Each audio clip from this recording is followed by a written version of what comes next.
Good evening, everyone. I think we have five out. Good evening. We're going to start our board meeting, and we want to call our meeting to order. And we're going to ask Ms. Duhart to lead us in the pledge.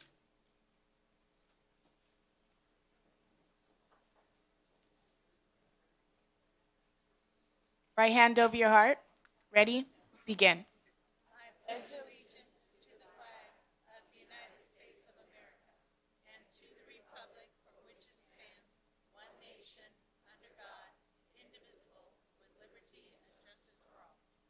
Thank you. And thank you. We are now at item 1.3, approval of the agenda. Second. Okay, it's been moved and properly seconded. We're now going to have a discussion. So at this time, the board is now able to pull anything that they have on the consent calendar, and Karen will record those. And remember, this is just a change so that our student board members will also have an opportunity to weigh in the discussion later Madam on. President, I'd like to pull, I believe it's 11.15, Okay, the Cabe one. I cannot vote on that. I have to recuse myself. okay, 11.15, Karen and Dr. Flores will be recusing. Madam President, Yes, I'd like to pull 11.17, please. 11.17, Dr. Wyatt Need to recuse myself. I'm on the Board of Directors. recusing also on the board. Any others?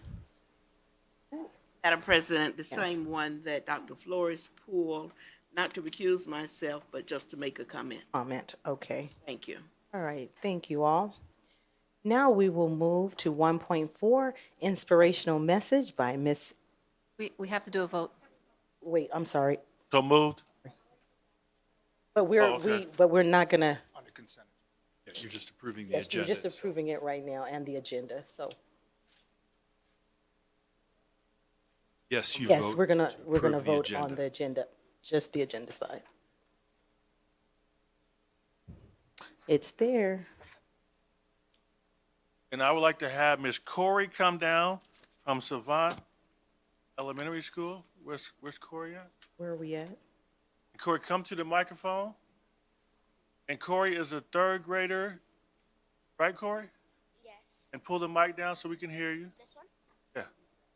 And so, Corey participated in the Phi Delta Kappa Black History Bee, Dr. Hill. And I asked Corey, out of all the poems you learned, what was your favorite poem? So tonight she's going to recite her favorite poem. Now remember, she memorized over 10 poems, but this was her favorite. So I'd like to hear your favorite poem, all right? Go ahead. I am a black bird with golden wings. I am a hummingbird who knows how to sing. I am a silver shark at the bottom of the sea. I am a rainbow fish swimming comfortably. I'm a brown stallion running across the field. I'm one of God's creations who feels for real. Thank you very Great much. job. Great job, thank you. Okay, now we will have our. And we will can I just say to Dr. Hill and the group that does the Black History Bee, it means so much for the young folks to learn those poems because they truly do internalize some of them, and it has a lot of meaning to them. So I wanted to thank you, and I think that was a perfect example. Thank you, Ms. Corey. All right. Thank you so much. All right, so we are still at item 1.4, and our inspirational message is by Miss Abigail Rosales Medina. Thank you. And actually, Mr. Tillman, I appreciate you doing that, although I didn't expect it, but this is a beautiful time at the end of Black History Month. And we want to make sure that it continues throughout the year, and this is a message that we send for our youth as well as our adults. I also want to mention today, for those that have not voted yet, there's still time. Elections, the ballot, the doors closes at 8 o'clock. So if you haven't exercised your right to vote, right now is the time to do so. I mean, this is basically my message now that today is election day. As we see, whatever the results are at the end of the day, we want to make sure we kind of come as a united front to push for what's right for our communities and our children. And so that's my message, just making sure that you come out to vote. Thank you, Ms. Medina. We appreciate that. Dr. Marsden? Yeah, just thank you. I'd like to take a moment to welcome and recognize the following new administrators who are in attendance tonight and currently participating in the district's onboarding program. And so if they could please stand and be recognized. Tamika Casey, Vice Principal, Brown Elementary School. Casey? There, oh, in proxy for, okay. And Lily Ellefson, Principal Bonnie, of Ole Elementary School. Present. Eric Nuno, Research Analyst, Accountability and Education Technology. Nice. Welcome. Tell we got a good team there. Colleen Williams, Director of Student Wellness and Support Services. Congratulations. So congratulations and welcome. Grateful you're in this part of our welcome and onboarding program for the district. Thank you. And thank you all for being here. We appreciate it. We do like to see you. We know after that you're very busy doing what you do. All right, we are now at item 2.1, California Distinguished School, Manuel A. Salinas, Creative Arts Elementary School.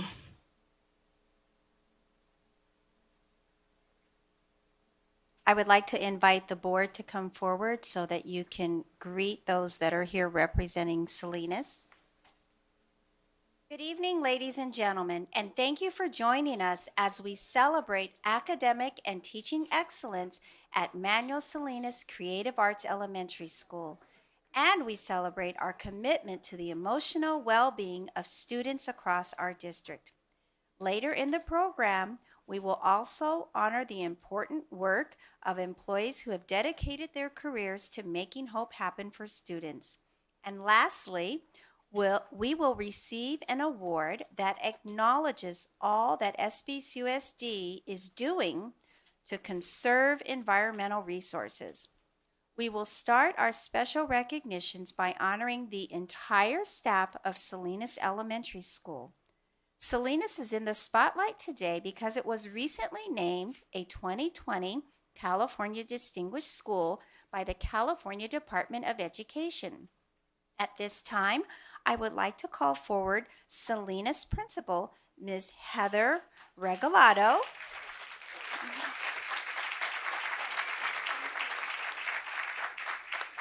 I would also like to invite her entire staff, both certificated and classified, and any parents or students that are with us this evening.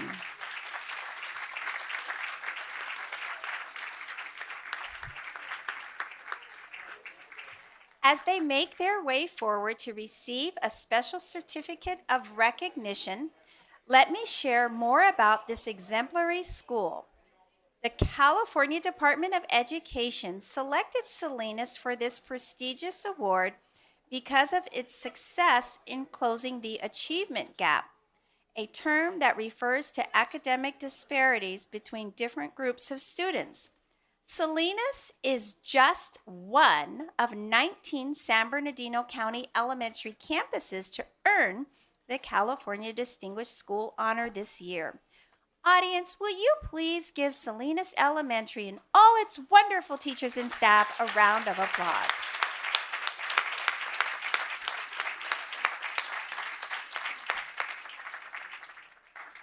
One Salinas Elementary teacher deserves individual recognition for his dedication to teaching.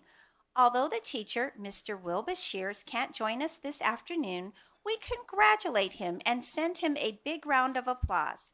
Will is a 2020 recipient of the National Education Association Foundation Award for Teaching Excellence. Let's hear it for Mr. Bashirs.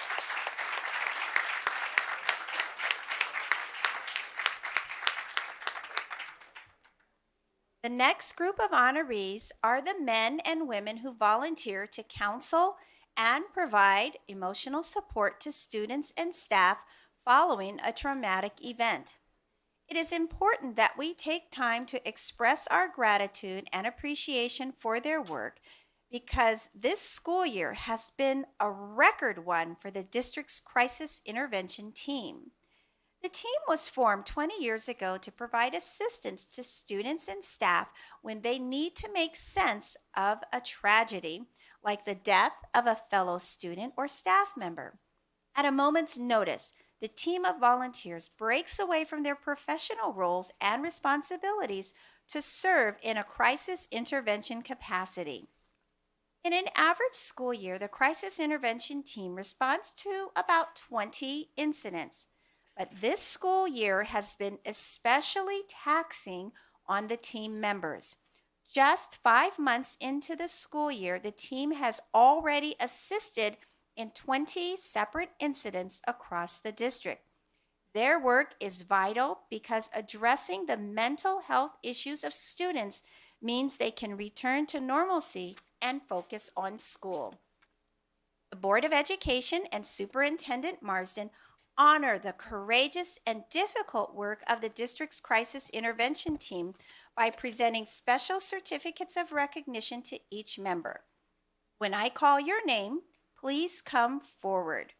First up is Crystal Alba, school psychologist.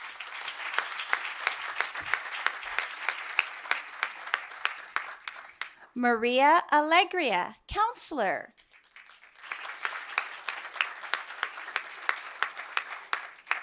Sean Antos, psychologist.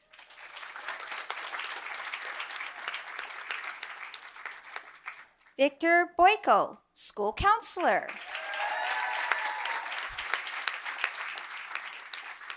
Jill Catlin, program specialist.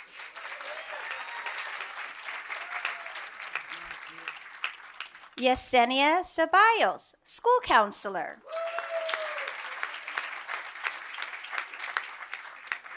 Ruth Cook, program specialist.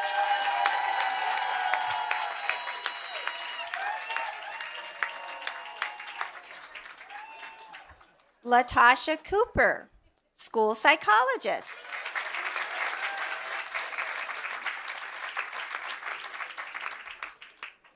Carla Cruz, program specialist.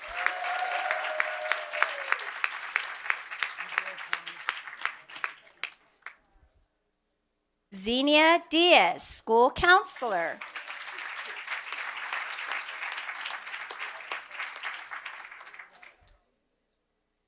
Nicoletta Dragon, school psychologist.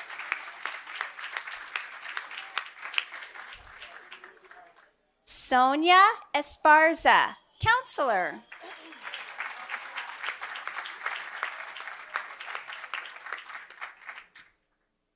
Stephanie Fletcher, program specialist.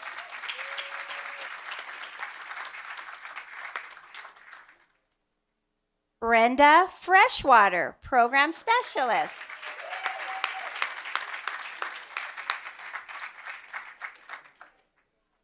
Bianca Galdamez, school counselor.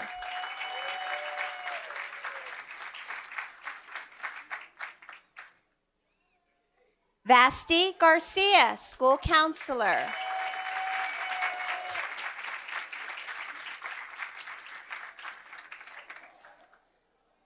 Melinda Goggin, program specialist.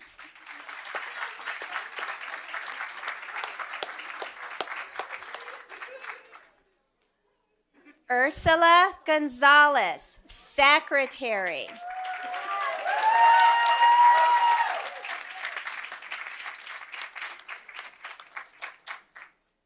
Erica Hernandez, counselor.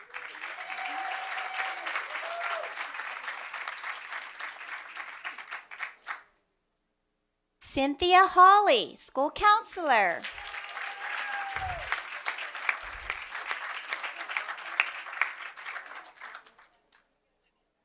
Jamie Hose, school counselor.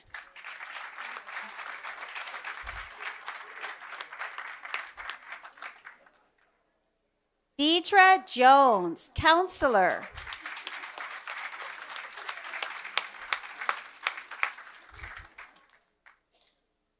Esther McCulloch, counselor.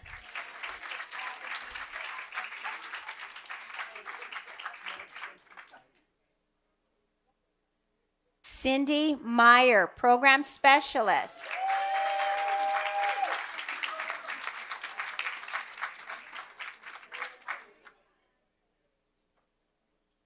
Sonia Morales, school psychologist.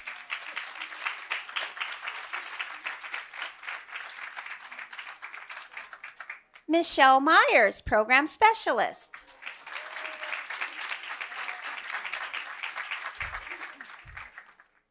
Timothy Ottening, counselor.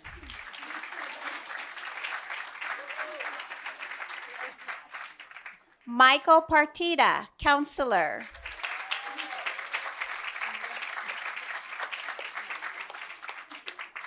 Teresa Ramos, program specialist.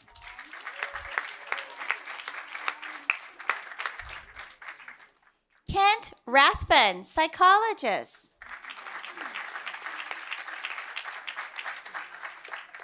Jason Romero, psychologist.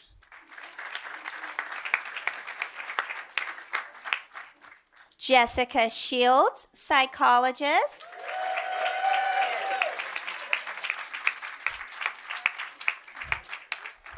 Rebecca Smith, counselor.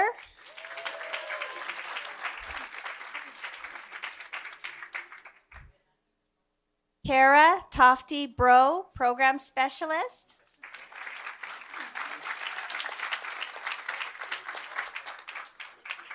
Maisha Turner, counselor.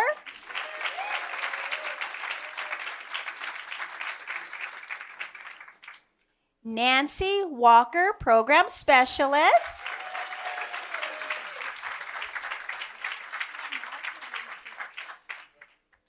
And last but not least, Colleen Williams, Director of Student Wellness and Support.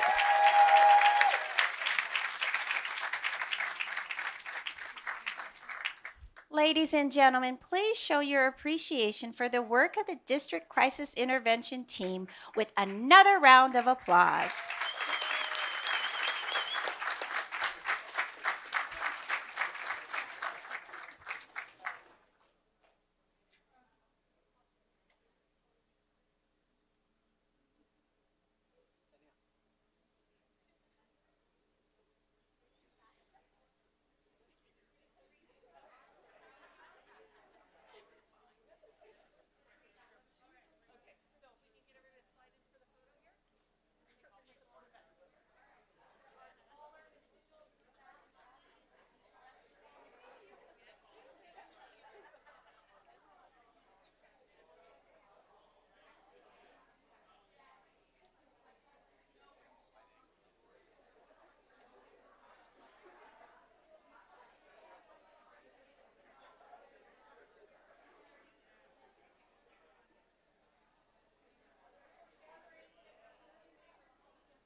So while they're all getting together, we just want to thank you all. We never see you all at the same time, but we appreciate you, and we know you're probably going to go out real quick, so thank you again.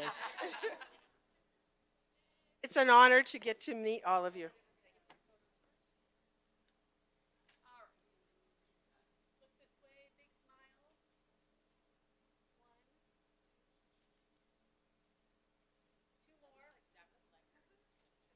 And hold on to the team. Please don't move. Remain on the dais area.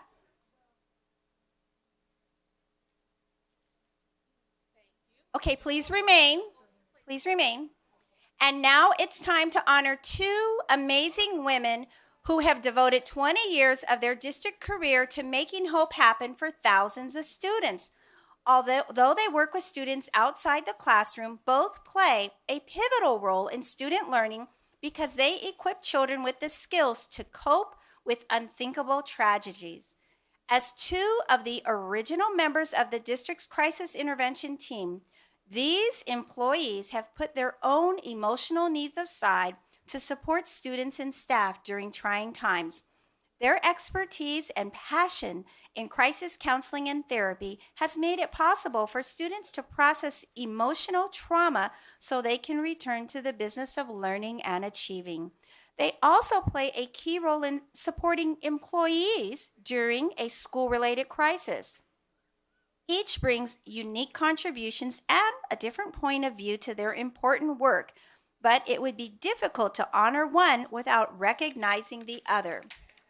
Ladies and gentlemen, it is fitting to present the prestigious Making Hope Happen Award to program specialists Jill Catlin and Carla Cruz.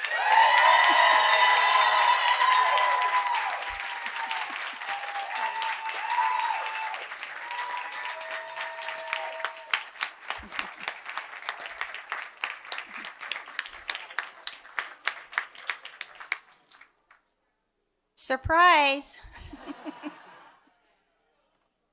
Thank you, Carla and Jill, for being an integral part of what makes San Bernardino City Unified such a special place for students. It is especially significant to recognize Jill's hard work because she is retiring in June.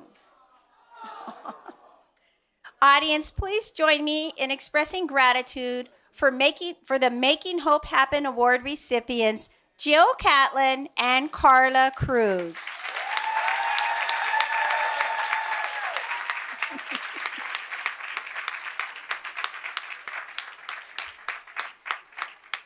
One more photo op.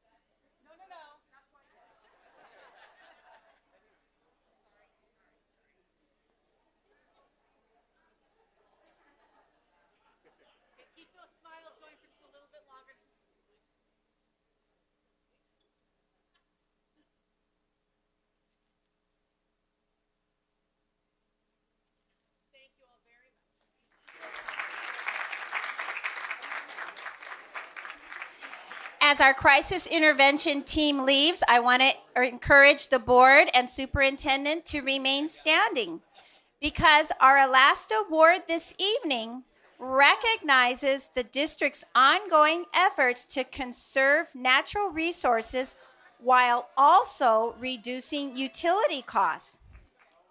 Ladies and gentlemen, we are celebrating a remarkable 44% reduction in energy consumption across the district. And our partners at Synergistics are here to present us with the prestigious Energy Excellence Award. Let's welcome their representative to the podium. Round of applause, please.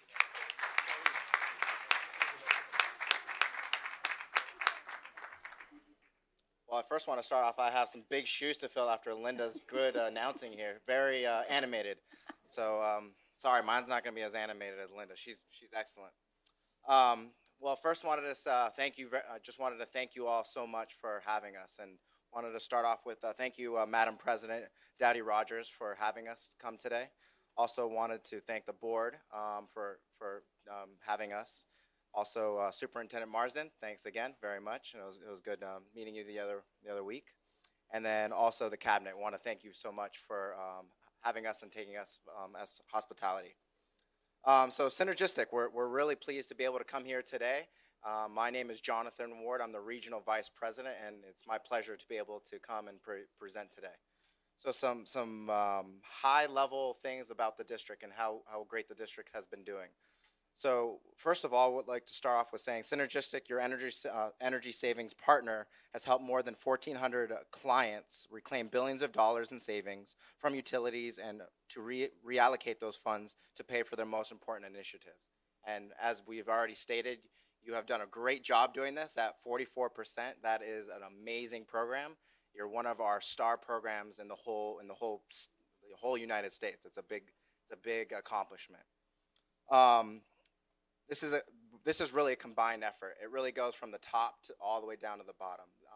I was telling actually some of the energy specialists, the reason that this program is able to accomplish such a fantastic job is I can tell there's a community here. All the cheering and all the little heads of some people, that really shows that the whole community is really in bringing the district together, and that is a big thing for the program. So San Bernardino has reduced the environmental footprint by the equivalent of 256 million miles driven by an automobile. So obviously that's not Tesla automobiles, but the typical gas-powered automobiles. And so that's equivalent to taking off 17,000 cars off the road every year.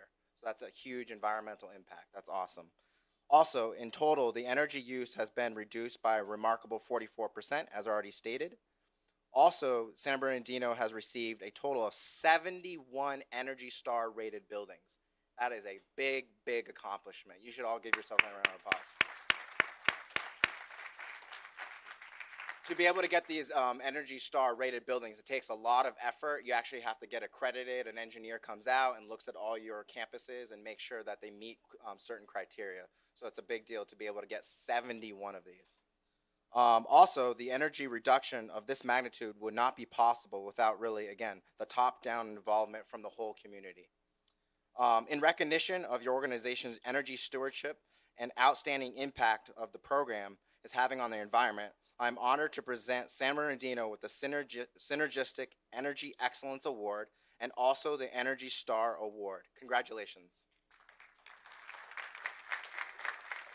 So we have a couple different things here. In the middle here, we have kind of some high-level numbers and then some plaques.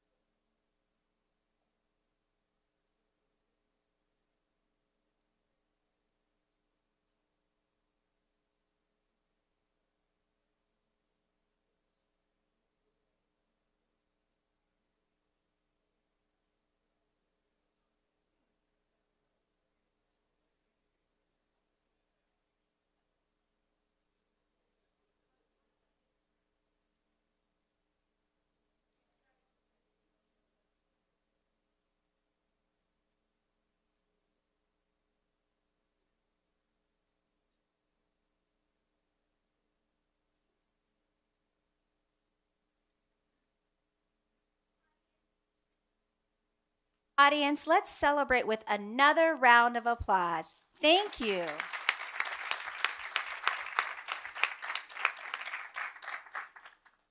And this concludes our recognitions for tonight.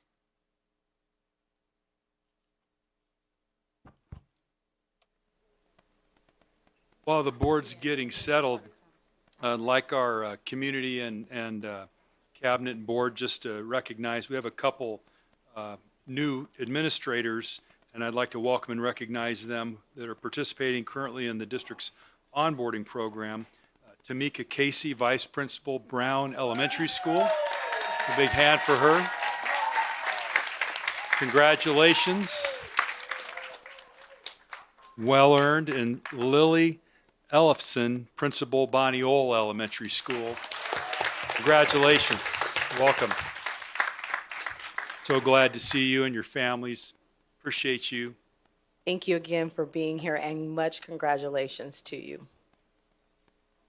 Okay, we are down to item 3.1, closed session. Are there any public comments? All right. Well, we are now going to adjourn to closed session, and we will be back shortly. All right, thank you all. We have now returned from closed session. We are now moving to item 4.2. Item 4.2, certificated reassignment, HR certificated 19-2011.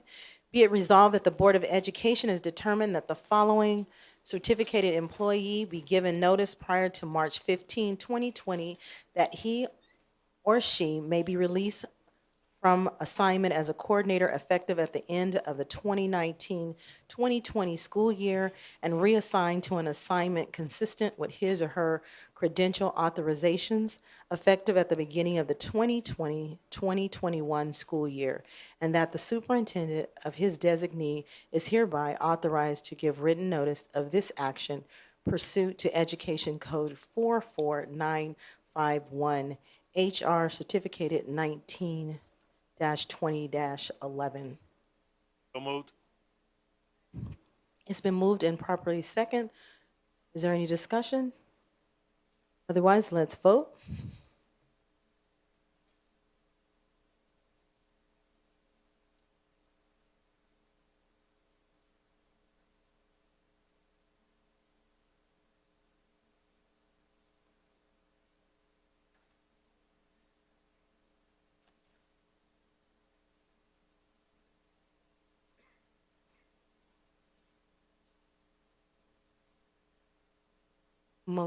Oh, you're over there. Okay, motion carried. Mr. Gallo's not present. All right, we will move to 4.3. Be it resolved that the Board of Education has determined that the following certificated employee be given notice prior to March 15, 2020, that he or she may be released from the assignment as an elementary school vice principal effective at the end of the 2019-2020 school year and reassigned to an assignment consistent with his or her credential authorizations effective at the beginning of the 2020-2021 school year, and that the superintendent or his designee is hereby authorized to give written notice of this action pursuant to Education Code 44951, HR Certificated 19-20-12. So moved. Second. It's been moved in second. There's no discussion. Let's vote.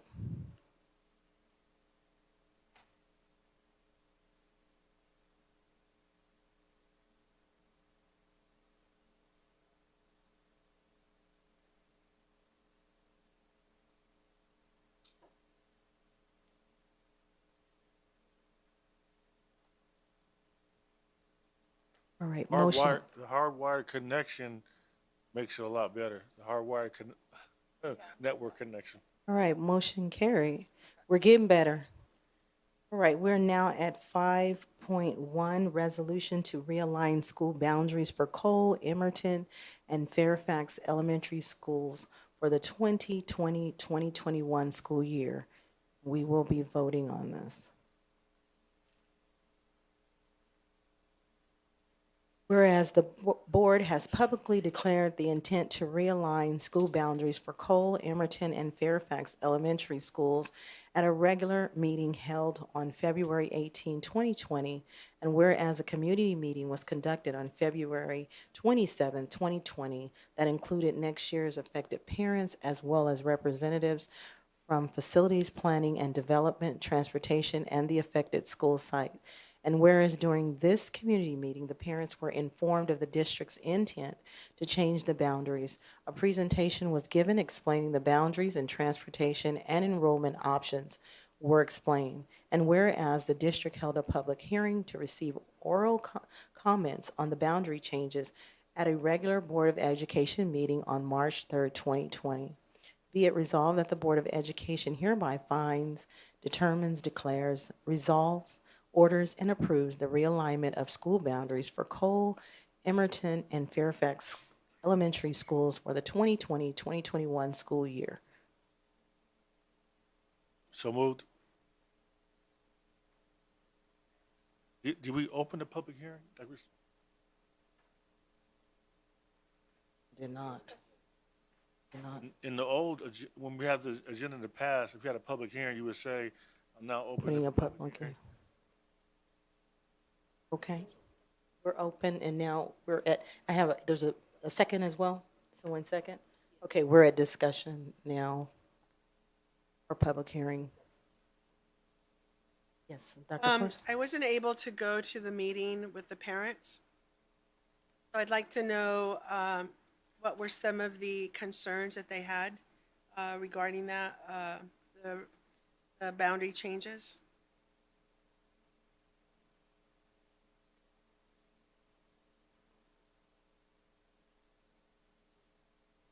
Dr. Flores, if I could characterize it simply, there were about 30 families represented there of the about 200 that are affected. The biggest issue is they like Emerton School. They like where they're going to school now, and so they would prefer to remain at Emerton Elementary. We did share with them that all of the district systems that are available to them even today will remain available to them. So if they wanted to put in a request for change of school, it would be space available, obviously. That's why we're making the boundary change, but they could do that. I also assured them, we took the time to assure them that we're not going to break up families. We're going to do all the things we always do in these cases to make sure that families remain intact. We get as many people to the place where they want to be as possible. So I would say, if I could characterize it, there were some questions about transportation. I think there were one or two specific questions about transportation. You would have been amazed and extremely proud of Maria Espinoza, who actually cited the bus stop they were referring to through memory. It was amazing. But that was primarily it, is wanting to remain at Emerton. So they weren't adverse to going to the other schools? Anybody else that's was in attendance. We had President Rogers and Vice President Wyatt. Janie was there. Who else was there? I don't remember if anybody else that's in the audience. Joe, Tom was there. There were some that they don't want to go to the other schools. There was one lady who was concerned about the school that would be their new school of residence. We encouraged them to go to the school and find out, not listen to rumors, but actually make an appointment with the principal. Ruth Curry, the principal at Fairfax, was there. Keisha Handy could not be there that evening. We said, make an appointment with the principal, get a tour of the school, find out about their programs, and do your due diligence. Did they want to know, why were they concerned? I know they wanted to stay with Emerton, but did they have any issues with having their kids walking or taking a bus, or, where they had, was it going to be far from their homes? Because Emerton is a community school, right, in their community. So were they going to be away from their community? I would have to rely on Mr. Pace. I hope I'm not trying to put him on the spot, but in terms of people who were worried about distance, I think we just had a couple families. There were actually a couple people that said, I think I still live in Emerton's boundary. We told them we would check their address for them.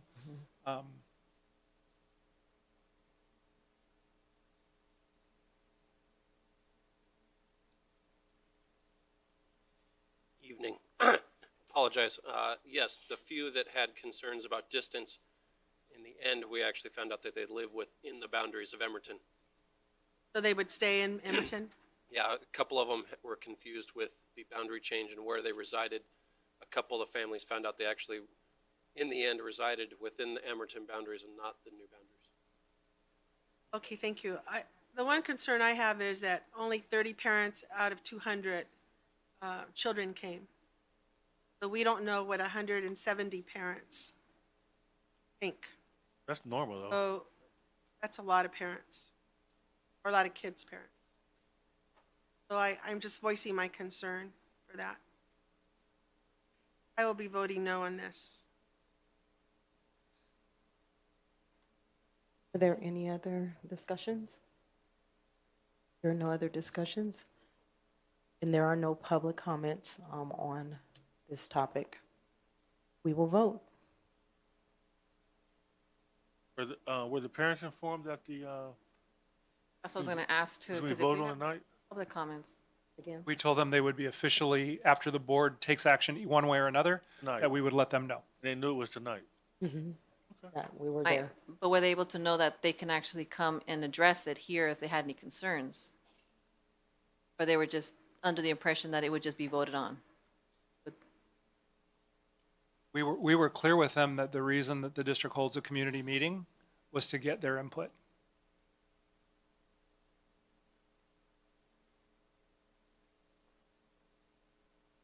Any other discussion? I just want to comment. I remember asking how many meetings we would have with parents, and I was told that there would be 2, and I only see that we had 1. Is that correct? Dr. Flores, my understanding from Mr. Pace is they were going to have them at each of the school sites, and the principals wanted to do it all together. And so that's why they had 1 meeting.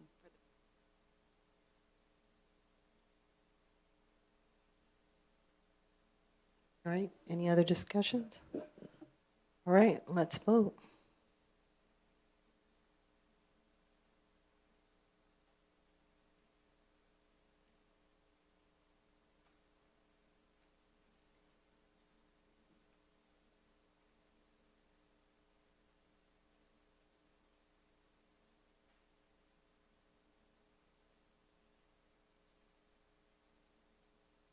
right. What is that? 1, 2, 3. Okay, motion carried. All right, item 6.1. Student board members can report on their school sites' upcoming activities and events. They may also share a comment, concern, and/or observation with the board members. So we have one of our student board members with us tonight. Good afternoon. I would just like to share about Indian Springs. We're having a rally just specifically for our 8th graders. We've already had 5 different schools RSVP to come to our rally. So basically, we're doing a welcome to the pack rally to get our incoming freshmen comfortable with our school and just the different clubs we have there. We're gonna have sports, to introduce them and start recruitment and just get to know the incoming freshmen so they feel more at home coming into high school. I know when I first started, I didn't know where to go, where to sign up for stuff. So this kind of gives them a leeway into high school and what it's gonna be like for them. Thank you. Thank you for those comments. And 6.2 leads into our preferential vote. This is where student board members can cast a preferential vote prior to the board members' vote for certain items on the agenda. And so I didn't see anything that you gave me or any numbers you want to speak on. You're good? Okay. All right. Thank you. Now I know you have much homework to do. All right, 7.1. This is public comments, and our apologies, we're just a slightly behind on that, but we would like to. Thank you, Madam President. And Board, just a reminder that our student board members, including Mrs. Duhart, will join me and Mrs. Ontiveros for a legislative lobby trip to Sacramento later next week. So we're excited about that. Yes. Public comments is a time during the agenda when the Board of Education is prepared to receive comments from the public within the subject matter jurisdiction of the board, such as policies, regulations, and procedures of the district, comments on programs, services, or operations of the district, or fiscal matters of the district. This is the only time the public will have an opportunity to address the board on items not on the agenda. When recognized, step to the podium and give your full name. Each individual will have no more than 5 minutes. If a group of 6 or more individuals wish to speak on one topic, you will be given 30 minutes. Please notate all names that will be speaking on the blue comment card so appropriate time can be given. If you have any handouts for the board, please give them to the board secretary. Speakers are cautioned that under California law, no person is immune from liability for making intentionally false or defamatory comments regarding any person simply because these comments are made at a public meeting. Dr. Marsden? Thank you, Madam President. Board welcomes first from Savant Prep, Ms. Reese, Ms. Balcazar, Freeman, and Ms. Tillman. Good evening and welcome.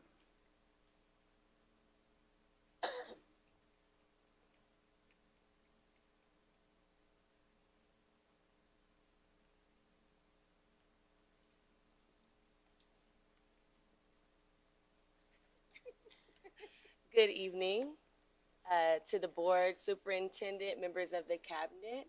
It is always such a nostalgic feeling to be here in front of you all, just to share a little bit about what we are doing and the updates here at Savant Prep. We are here as part of the San Bernardino Charter Consortium just to give you all an update. You are receiving a folder right now that has all the documentation for everything that we're getting ready to share with you. We will first just like to start with a year in review. So in September, we started our second school year at Savant Prep. We actually had a parent cook breakfast for everyone. We had parents set up the cafeteria to make it a very inviting room and environment. And pictured there in the handout are our new staff members who all joined the Savant Prep family. In October, we went on to celebrate our Storybook Runway for the second year in a row, where the students are able to dress as their favorite storybook characters and rip the runway. In November, we had a school-wide Friendsgiving, in which all of the parents and students bring in their favorite dishes, and we have one large Thanksgiving meal just as a school. In December, we had a lovely visit from many community members to donate toys. Even Miss Gwen Dowdy Rogers came by on behalf of United Way to give each of our scholars a doll, and everyone just lost it.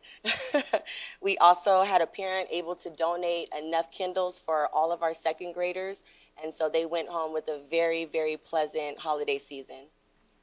In January, we got together with the community, and we also celebrated we celebrated the legacy of Dr. Martin Luther King Jr.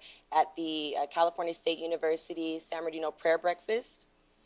And a lot of our families came together again just to get to know more community members and to show that we are a big part of San Bernardino City and that we love our city. And lastly, just in February, we ended with a very busy, busy month. For Fun Friday, our scholars were able to create African masks in order to honor and celebrate Black History Month. We had a whole Soul Train line where they got to wear groovy attire and celebrate that part of Black history. We also took second place in the 37th annual Phi Delta Kappa Black History B, in which one of our scholars shared her poem tonight. The Links Incorporated has also adopted our schools, so they came by also in the holiday time, but again in Black history, to read a story, a Black history story to our scholars. Our parents came together and did Taste of Soul, and then we ended the month with a very big Black history production at one of our local churches, All Nations Worship Assembly off of 9th and D Street. And so we just wanted to share that we've had a very busy year, another successful year, and we're very excited for the following events to come to end off our third trimester. Thank you. Oh, my name is Eva Tillman, principal and co-founder of Savant Prep. Thank you, Ms. Tillman. Hello, my name is Jeanette Alcazar, also co-founder and director of curriculum and instruction. So the next thing in your packet, you're going to see different reports. We use NWEA, so it's a testing system where we use to track students' growth. So you're going to get a breakdown on every class. So the first class you see is third grade. We give this assessment to the students 3 times a year. So the first time is in fall, and then we took it right before winter break.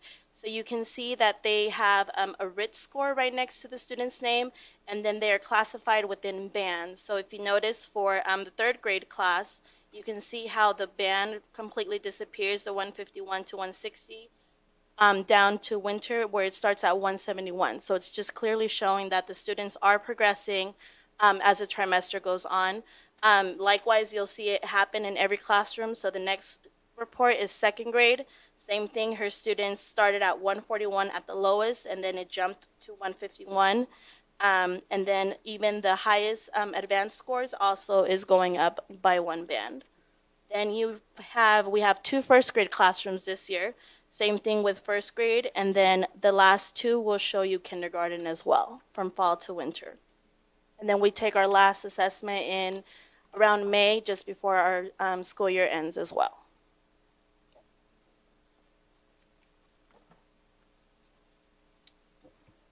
My name is Gia Reese, also co-founder and director of operations. Finally, well, not finally, but next in your packet, you will see enrollment. So the first chart you have is what I run on a daily basis. It pretty much is a breakdown of what our attendance is, but it will also show you the ending balance. That ending is really where our student growth is and how many students we currently have.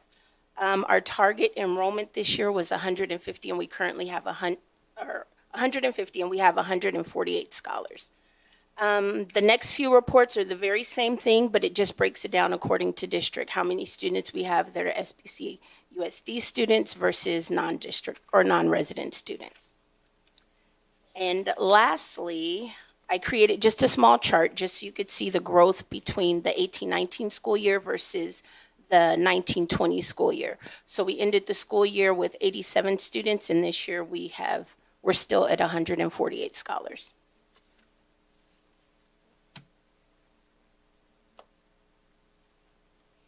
And then as you flip towards the last part of the packet, we have some student testimonials there. I will just read one, but we have 2 samples from 3rd, 2nd, 1st, and kindergarten. The first one, our student wrote this morning. It says, "Yes, I love attending Savant Prep because the school is filled with smart Black people. The first reason I like Savant is because you get to learn what you want to be in life, like a police officer or a firefighter. The second reason I like Savant is because they teach you how to save your money. They teach us how to subtract your income and expenses to get a profit. The third reason I like Savant is because the staff that work hard. They help us learn a lot of new stuff, even if we don't want to. Savant is the best school in the whole wide world." And then as you just kind of flip the pages, I encourage you to just read some of the students' thoughts. We gave it to them this morning as one of their morning writing routines that we do on a regular basis, and they put this together on their own. Next, I will bring to you one of our parents to offer her testimonial. We'll end with the student testimonial and then be done for the evening. Good evening, board. I am Latia Freeman. My son is Josiah Pitts. He is a kinder in Ms. Witherspoon's class. I am going to come up here and I'm going to brag about Savant. Savant is not just a school, it's an experience. Not just an experience for the scholars, but also us as parents. This right here, this moment is an experience for me. I am also on the school site council, so we get a chance to exercise the same atmosphere right now. So thank you guys for allowing me to see it on a higher level compared to just our classroom. But also too, it's not just an experience, but it's also a family. Like Savant has definitely just bring us all together as mothers, as parents, as our scholars are looking at each other like brother and sister. And I am so grateful for that. My kinder is reading, he is writing, he is spelling, he is adding, subtracting. He is surprising me with big words that I'm looking at like, how do you know that word? Not just from mom, but how do you know that word? When I drop my son off, I feel safe. I feel like my son is taken care of. It's not just, oh, I'm dropping him off. No, it's home away from home. They're going to take him away from me and say, hey, we're going to have a super good day. And I'm confident to know that he is definitely having a super good day. As far as events is concerned, we have a lot of different events. We are able to be involved as parents. I am honored to be able to be involved in my son's school journey. Not just as far as his school journey, but also experience some of this stuff with him. Our Black History Month, I am 34 years old. I have never experienced Black History Month like the way we did from that level. I enjoyed it, my family enjoyed it, and most of all, my son played Nat Turner, totally enjoyed it. So thank you, Savant, and thank you guys for allowing us to be able to have this school up and running, and I appreciate it. Thank you.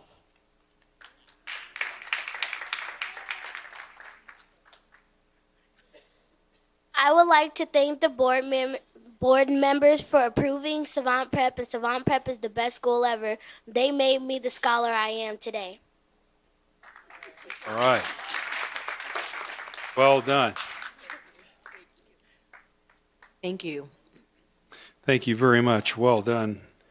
The board welcomes the following.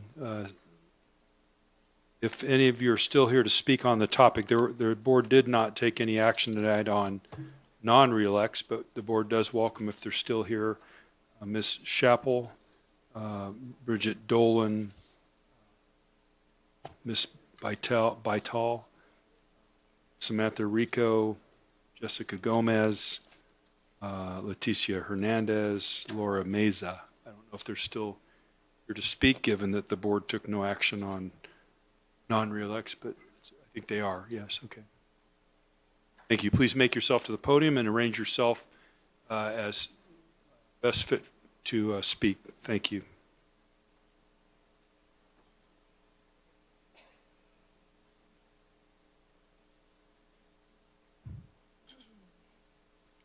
Hi, good evening, board members. Good My evening. name is Bridget Dolan, and I teach at Newmark Elementary. I'm speaking on behalf of my colleague, Mrs. Janet Chappell. So I'm addressing you in support of my colleague, Mrs. Janet Chappell. She teaches at Newmark Elementary. She previously was a resident substitute at Thompson in our district. She did her student teaching also at Newmark. She was non-reelected and forced into resignation when given the choice to be terminated and face a black mark on her career or salvage any dignity and the hope that her administrator would reconsider. I'd like to remind you that Mrs. Chappelle had wonderful evaluations, or not remind, maybe inform you, that she had wonderful evaluations from past administrators. She came in the day after Santosh Tricka left of April 2018. She was evaluated by Brad McDuffie and Karen Craig, both with much more experience in evaluating novice teachers than her current administrator. Just that fact alone, I personally feel is not fair to give her current administrator the power to non-reelect her. Most new teachers have 2 consistent years with an administrator to develop their skills. Janet didn't have that. She had 3 interims before Ms. Sargent came, and then went on maternity leave and rushed back to work after 6 weeks, not even taking the other weeks that she could have for her baby bonding time, because she has more integrity and such a strong work ethic than most of the teachers that she works with, including myself. Her evaluations were meeting expectations until her second evaluation of her P2 year, when she was put on an assistance plan with no end date and no formal documentation. Our contract states in Section 7, of course, it stipulates for tenured or unit members, which I am thinking tenured members, must include specific areas for improvement, how and what the member needs to do to improve. She was not given support nor a specific time for improvement. Never mind, she doesn't even have the formal documentation or yet even a paper to show you this assistance plan. You all understand that as administrators, you don't get ahead or you don't get noticed unless you ride on the backs of your workers. And as teachers, we get that. We know it's that our efforts, our test scores, our student achievements is what you all get noticed for. And we don't mind that. But what we do mind is getting a kick on that horse and demanding more and more. Her administrator did this to her, all while knowing she never intended on re-electing her. Janet is somebody who fully embodies not one, but all of the CSTPs. For tenured staff, we have the right to request alternative evaluators. Because of her unique circumstances, I beg for you to overturn, or at the very least, have an alternative evaluator conduct an observation for her. So with that, I ask Dr. Volkamore to please make every effort to observe this amazing teacher who embodies every single speed of trust and every basics of excellence and principles that our district prides themselves on. There are parents and students here to support her. I implore you to give these parents and these students the hope that they deserve. Thank you. Thank you. And just a reminder, there will be a allotted time for the whole group, so please do organize yourselves and monitor your own time according to what's now on the clock. So thank you. Please keep coming as you've organized yourselves, and monitor yourselves for the time that you have on the clock, please. Thank you.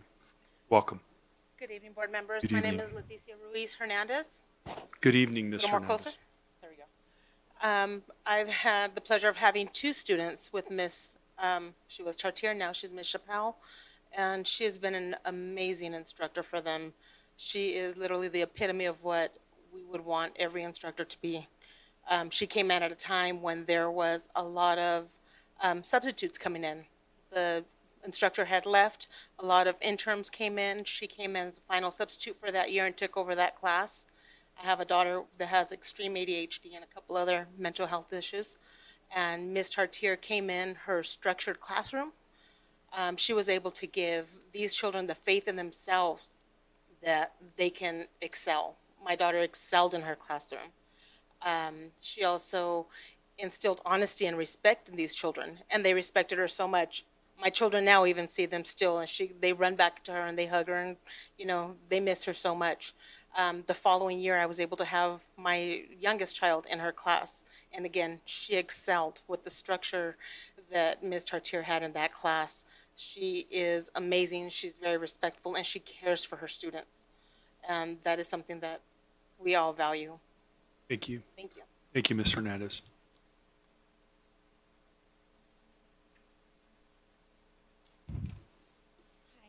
My name is Jessica Gomez Rivera. I'm a parent at Newmark Elementary. Both of my children have been attending Newmark since kindergarten. Miss Chappelle is my son Jaden's fourth grade teacher. Miss Chappelle has helped him grow so much this year. My son did not have a really good kindergarten year.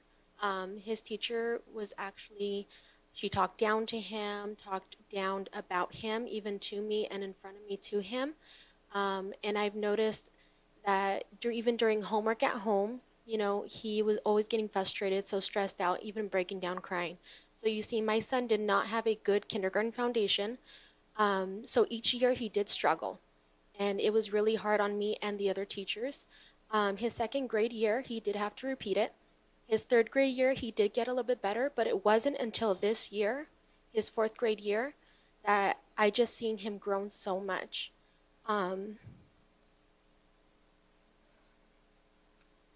You know, Miss Chappelle, she not only, sorry. Miss Chappelle not only shows her students that she cares, but she goes above and beyond for them. She teaches her students to be leaders, to be responsible, and to be good peers. My son is excelling so much in her class, and even in his report card, his last parent-teacher conference, you know, he used to get 1s and 2s. Now he's getting all 3s, which is amazing, amazing. If my son doesn't understand his work, she takes the time to show him until he does understand. She's an amazing teacher, and this has been the best year he's ever had. I'm seeing him grow more and more with confidence each day. And if we had more teachers like Miss Chappelle in this school district, there is no doubt in my mind that we will see more children progress with not only their educational growth, but their emotional growth as well, which is really, really important to me because it's important for me to see my child have confidence, to thrive, and to be successful in everything that they do. Miss Chappelle is an amazing asset to Newmark Elementary, and she's an amazing asset to the Unified School District of San Bernardino. Thank you. Thank you very much.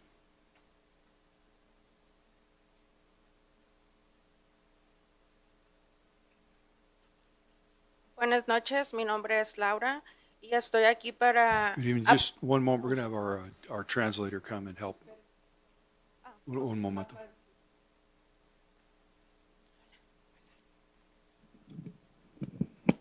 Thank you. Mi nombre es Laura My name is Laura, y estoy aquí para apoyar a la maestra Chappelle. and I'm here to support the teacher, Miss Chappelle. Mi hijo la tuvo el año pasado. My daughter had her last year. Es una maestra excepcional. She's an exceptional teacher. Le ayudó a mi hijo a tener confianza en él mismo She helped my son to have confidence in himself, y es más fácil para él comunicarse por todas las técnicas que la maestra le enseñó. and now it's better for him to communicate because of the techniques that she taught him. Yo quisiera que otros niños tuvieran la oportunidad que mi hijo tuvo, I would like for other students to have the same opportunity that my son had, teniendo a la maestra a su lado. having that teacher on their side. No le quiten la oportunidad a la maestra de dar todo el amor que ella le puede dar a los niños. Please don't take the opportunity of that teacher to give all the love he can to all those students. Esas son las clases de maestras que se necesitan en las escuelas. Those are the kind of teachers that we need in our schools. Gracias. Thank you. Thank you. Thank you very much.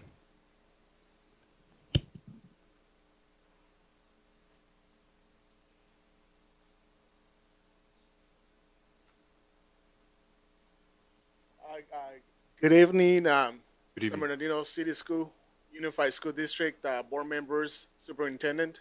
My name is Anario. This is my wife, Celidi, and we're here in support of Mrs. Chappelle. I believe Mrs. Chappelle has been wrongfully judged and unjustly selected to lose her position as an instructor at Newmark Elementary School, and perhaps anywhere within the district.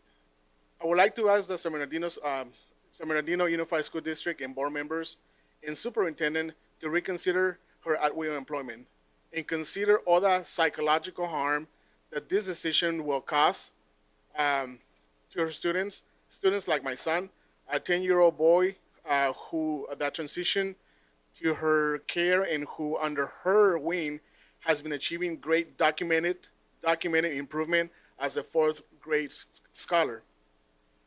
An at-will employment contract is very straightforward and really cuts right through the throat. And it keeps you from speaking up and defending yourself. That's why my wife and I and other parents like ourselves have decided to speak on her behalf, since an at-will contract does not extend to us. We believe, an injustice is getting ready to be done on Mrs. Chappelle. I could tell you, as a parent, that kids like my son need instructors like her, and that the improvement that my son has done, it's very overwhelming. I am a very proud parent, my wife and I, and we believe that Mrs. Chappelle needs to have the chance to remain in her position and to remain to remain within the district. So we would like to ask the board and the superintendent to please reconsider and to please assign someone to judge over her, as we believe all the key matrix indicators will show that improvement and efficiency is taking place on her behalf. Thank you. Thank you very much. Have a good evening.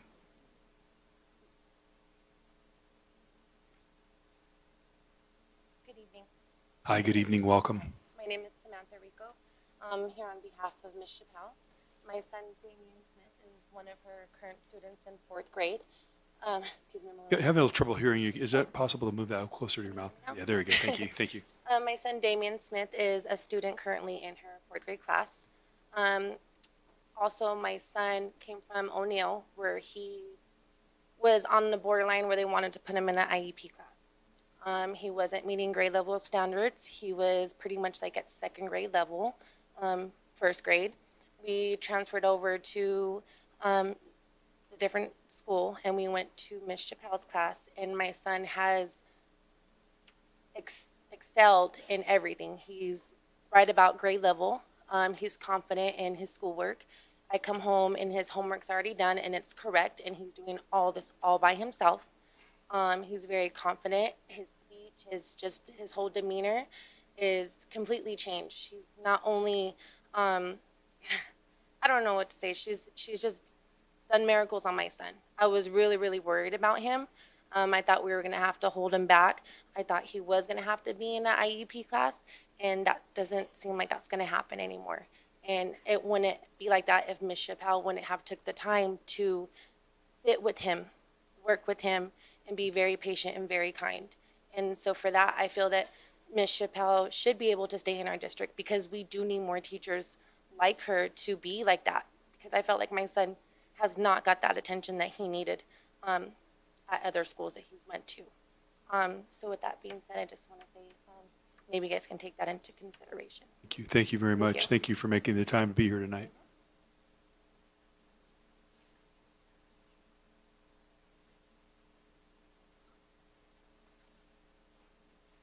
Good evening. Welcome. Good evening. My name is Mrs. Chappelle. I teach fourth grade at Newmark Elementary School. I started at Newmark as a student teacher. After I finished my student teaching process, the principal gave me praising accolades, and as I went to the March 17th job fair in 2018, I was hired on the spot and pulled to the side by Dr. Funches, saying that I was an asset to this district and that they wanted me at Newmark to teach the fourth grade position. I'm going into my P2, and I was given a non-reelect letter after putting me on a sudden assistance plan after my second evaluation. After all of my P1, I was meeting the standards, and I had raving praise from Karen Craig, interim, from Bradley McDuffie, who did my first evaluation, who gave me meet standards in all areas. Statistics show in our school district that we have a subgroup of African American students who academically, not in all of our schools, but in a lot of our schools in this district that are still falling behind. And we still have we did our data at our school, and we had 62.2% of our African American students who were still getting the highest behaviors and referrals. I believe that this is still because we're still, as a district, continuing to learn cultural proficiency, understanding our African American youth, understanding how to deal with them, understanding what makes them tick as far as building academic success. And I believe that I bring that up to just say that I believe that is directly affecting the fact that I'm under a principal at Newmark who also I think is struggling with understanding her African American teachers. This is the second year. She has fired an African American, terminated an African American employee last year. And this is now her second year, terminating me as the only African American teacher at the school. Now she has given me a non-reelect as well. And I believe coming under of the school where she was at Lancashire, and there was an investigation of racial things that were happening with our principal, and now bringing her on to Newmark.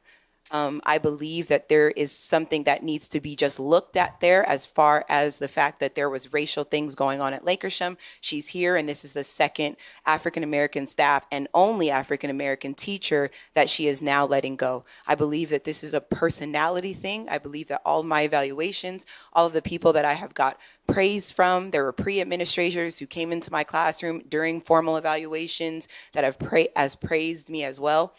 I believe that you guys' motto is making hope happen. And ever since I got hired as a first-year teacher, I have met some of you personally and not all of you, but I have had a passion to do everything I can for the students here in this district.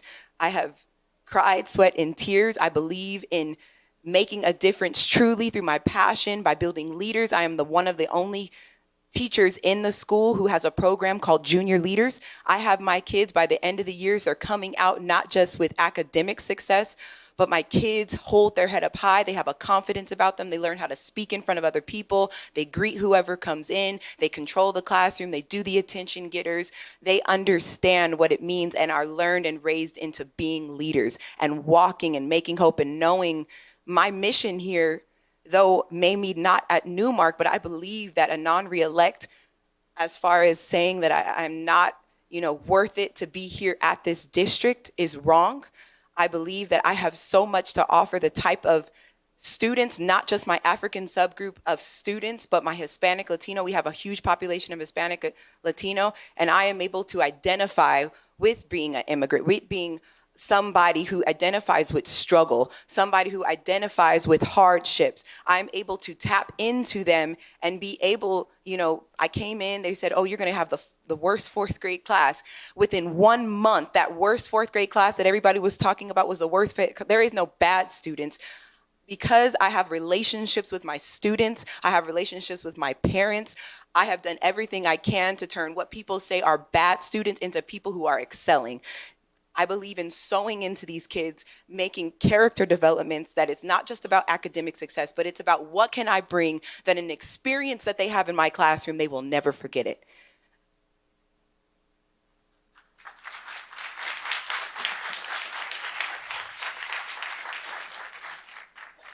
I would like you to reconsider.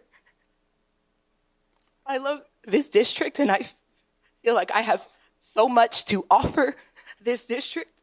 I would like to have an assistant superintendent reevaluate me due to, I feel, the biases that have been put at me and the narrative that I'm an angry Black woman with there have been an overwhelming teacher. This is some of the parents that came, but there have been outpouring of messages from teachers and parents who have also wrote Dr. Funches, giving me character references and parent concerns as to them shocked that, one, I was put on an assistance plan at my second year of being a P2, and also at the fact that I got a non-reelect. I would ask you to reconsider because I believe that I have a lot more to offer this community, this subgroup of people, this population of kids who need more than just a teacher who is about trying to get test scores. They need a teacher who is going to love them, who are going to cherish them, who are going to talk and speak into them and sow into their value, their worth, and identifying that they can be something, that the things that they have come through, that they can't settle for what they've been through, but that our mistakes and the struggles and the trials that we have is not an excuse to not succeed. And so I ask the board to reconsider. Thank you. Thank you, Ms. Chappelle.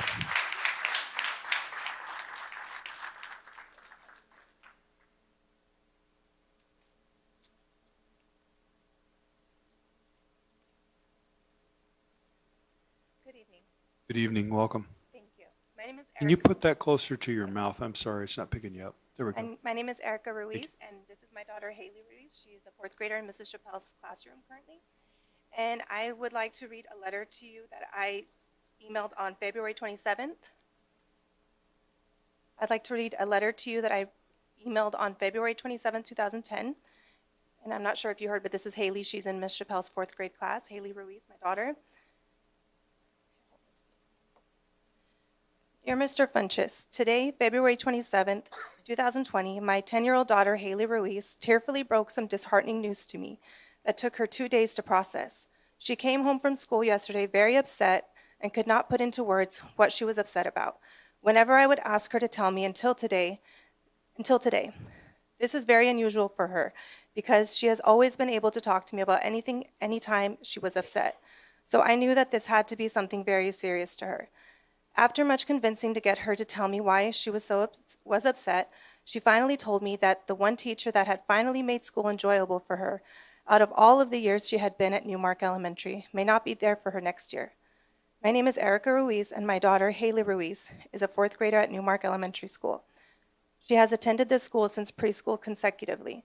Although she is a good student and does very well academically, unfortunately, Haley has had many issues at school with different students, which caused her stress and anxiety. She was even diagnosed by a specialist at Kaiser Permanente with stomach issues caused by them last school year, as well as this school year.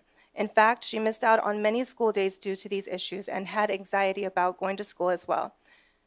That is, until my many requests to have her transferred to a different fourth grade classroom this year was finally honored. The day my daughter was transferred into Miss Chappelle's classroom in November 2019 was a day I will never forget. Haley came home with a smile on her face that I hadn't seen in what seemed like years.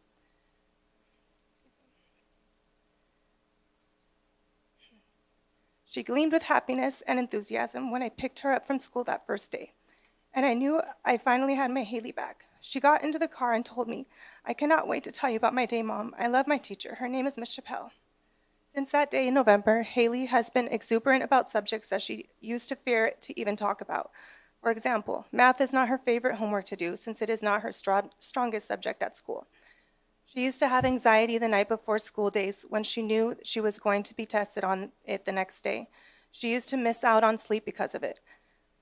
Now, however, she knows that she will be more than okay whenever she has math tests the next day. I credit Mrs. Chappelle for this turnaround in my daughter's confidence.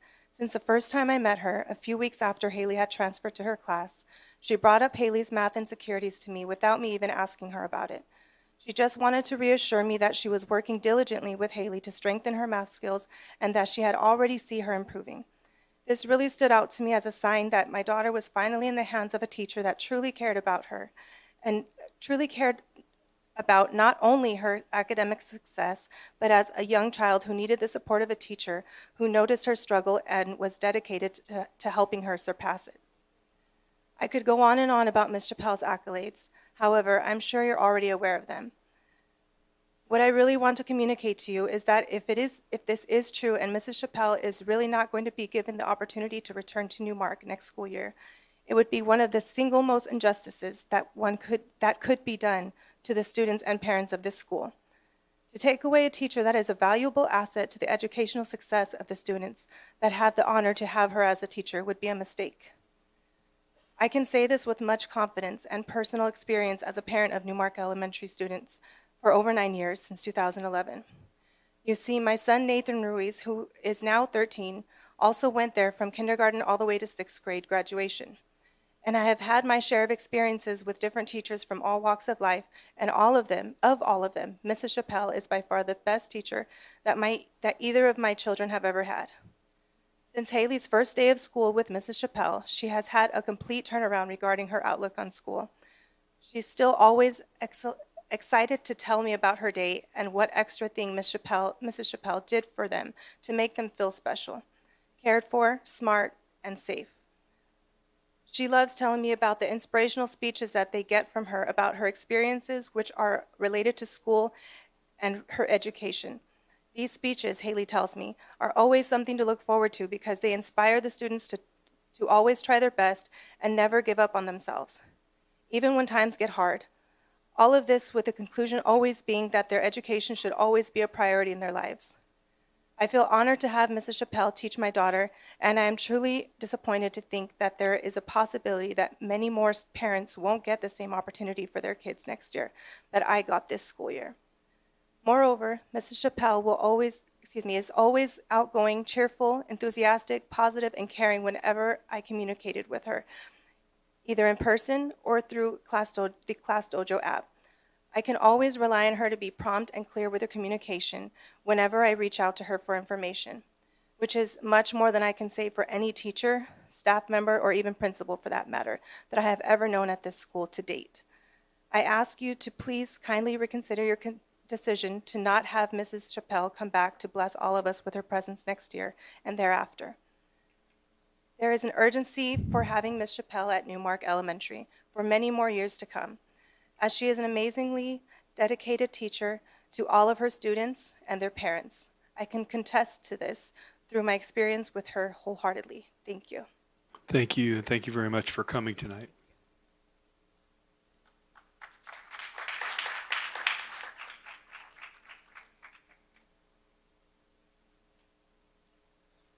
Evening. Good evening. Welcome. Thank you. My name is Jessica. I'm the mother of Adrian Torres, which is a 4th grade student in Ms. Chappelle's class. And I'm here to indicate my full support for Ms. Chappelle. She's made such a great impact in my son's life, not only academically, but emotionally. I'm glad to say that because of her, he has grown immensely. Her ability to connect with her students and talent for teaching is truly superior. She's capable of recognizing students' strengths and as well as weaknesses. Additionally, she's dedicated, sincere, and makes her students feel valued.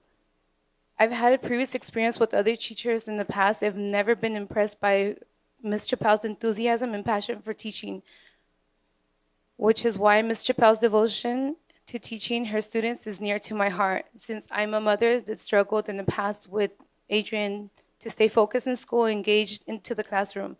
And I finally found some relief in Ms. Chappelle. I feel if losing her, I have a 2nd grade student. I really hope he gets to have that experience my son is having with her. And I feel she's a true asset to this school district because it's really hard to find genuine teachers that actually care about their students in San Bernardino. And I really feel like this needs to be reconsidered, and it's just not fair. Not fair to me, not fair to the rest of the students and students for many more years to come. Thank you. Thank you very much for coming tonight. Appreciate your comments. Thank you, all of you, for making the time to speak to the board tonight. The board welcomes Corey Evans. Oh, I'm sorry, we have a couple more hands. Or there's more speakers? Is regarding this topic? Yes. Okay, I apologize. Could you just state your name for the board, please? Sorry, yes, I'm Luis Trejo, and I'm here with my mother, and I speak on behalf of Ms. Chappelle and my younger brother, who's a student in her 4th grade class. Thank you. Can you hold that closer to your mouth? Yeah, I'm sorry. afraid it just, you almost got to eat it better? for her to hear you well. Yeah. Yes. Okay. Frankly, me and my mom, we believe that the choice to not re-elect Ms. Chappelle for a teacher next year at Newmark Elementary is a grave mistake.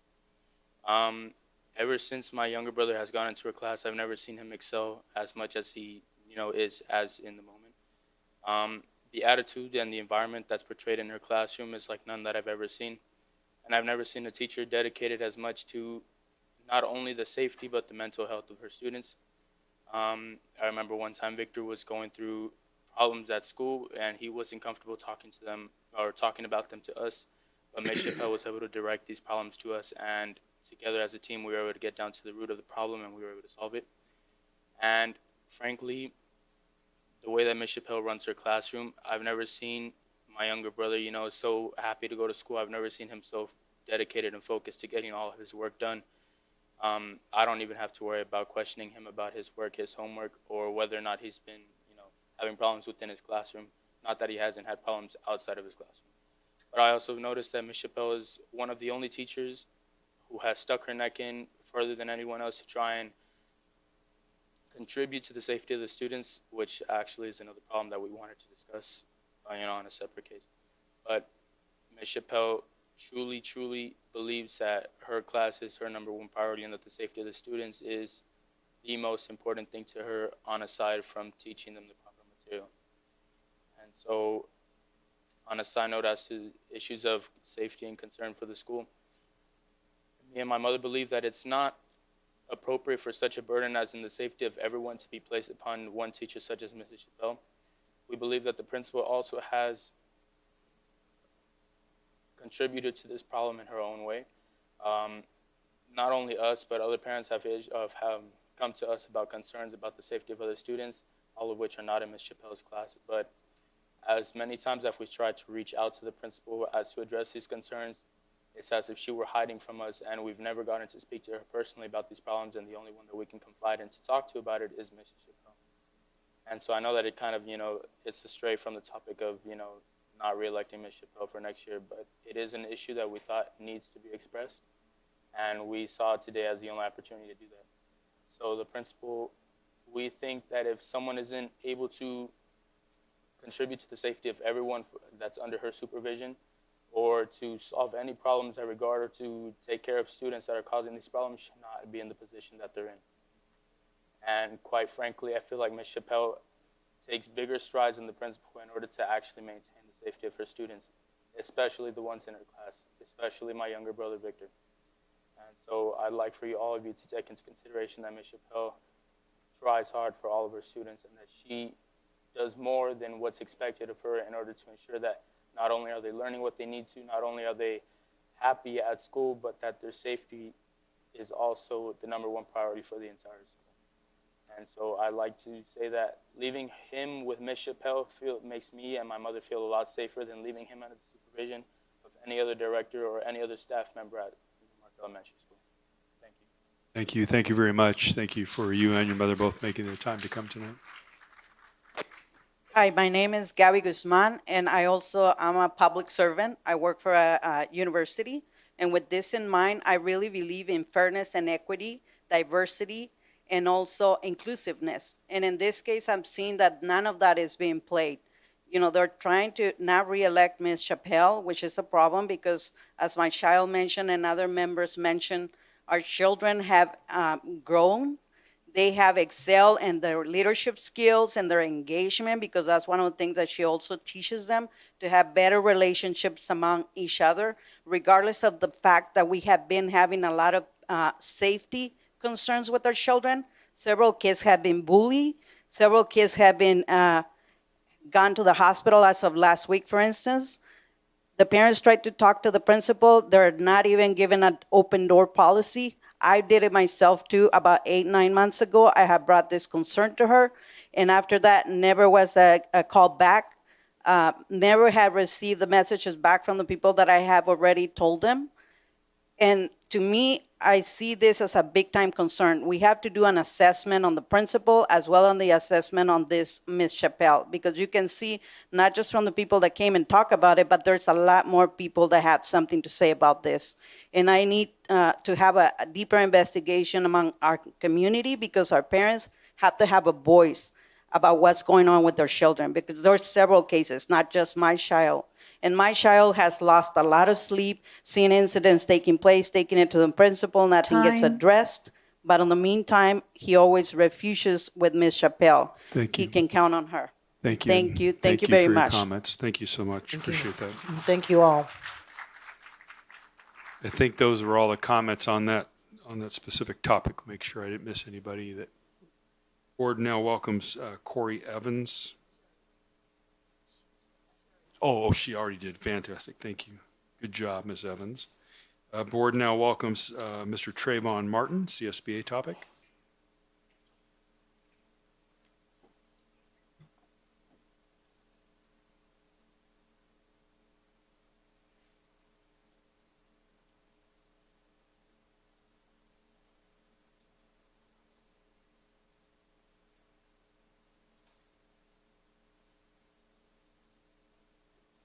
Good evening, President Rogers, Vice President Wyatt, Board, Superintendent Marsden, and Cabinet. My name is Trayvon Martin. I'm the Public Affairs and Community Engagement Representative for the California School Boards Association. I'm here tonight to give you a few updates and a few thank yous. First off, thank you for voting last board meeting for our CSBA Delegate Assembly. As you know, the CSBA Delegate Assembly is very important to our organization. They set the platform, the political platform, for the organization every year. And as President Rogers and Dr. Flores and Dr. Hill can attest, it's a long day, a long couple of days. And so it is a big commitment, and we thank you all for supporting and making sure you guys are voting on our Delegate Assembly. The second thing is I would like to thank you all for passing a resolution in support of Prop 13. Thank you as well to Ms. Christakis for making sure that the board took action on that. She promised me that it would come to board, and it did. And we thank you. We'll find out tonight if the voters do approve Prop 13. We hope so. Our schools desperately need it, and our kids deserve to sit in state-of-the-art classrooms. Second, the update I have for you today, board, as you know, our Legislative Action Day was set for March 12th with the training. March 13th was the actual Legislative Action Day. CSBA did cancel Legislative Action Day due to the coronavirus. It's actually being said that the Capitol might actually stop accepting visitors due to the coronavirus. The Capitol is a small place where people meet and people are touching hands and things of that nature. So as a precaution, CSBA did cancel our Legislative Action Day. But we do encourage our members, and I do know Ms. Rogers, President Rogers met with her assembly person and her senator a few weeks ago. So we do encourage you guys to still talk about that. As you know, the governor's budget is being discussed right now in the Capitol. We'll get an update during the governor's May revise. But just to put in perspective, CSBA's thoughts about the governor's budget proposal. Yes, it's the highest, funding for education in a long time, with almost $1 billion of new funding. However, the last couple of years, the legislators have passed legislation mandates for schools to implement close to $1 billion of unfunded mandates. So if you really look at the governor's budget, it really doesn't add much to our districts to operate. It really just wipes the slate clean for the legislator to continue to push more mandates and unfunded mandates. So it's really crucial that we get in front of our legislators, that we keep reminding them, when you do pass legislation, make sure that there's funding behind it, because when you don't, you take away from our kids that are currently in our classrooms. So with that being said, have a good evening. Mr. Martin, don't leave. I think Dr. Flores has a clarifying question for you. Oh, I thought you were signaling me. Okay. Thank you, Mr. Martin. All right, I think we're good. Have a good night. Have a good evening. Yeah, you answered mine, so that was good. Thank you. Board welcomes Mr. Alfredo Aguero and special education topic. Good evening and welcome.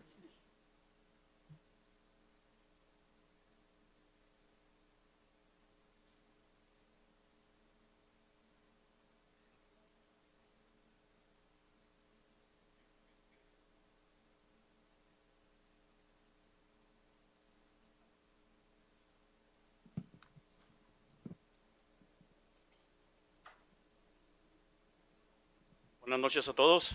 Good evening, everyone. Good evening. Buenas noches. Voy a empezar por dar las gracias a la señora Rogers y al señor Wyatt por darnos el tiempo de una reunión que tuvimos en febrero 3. I want to say thank you to President Rogers and Dr. Wyatt for the meeting that we had on January 3rd.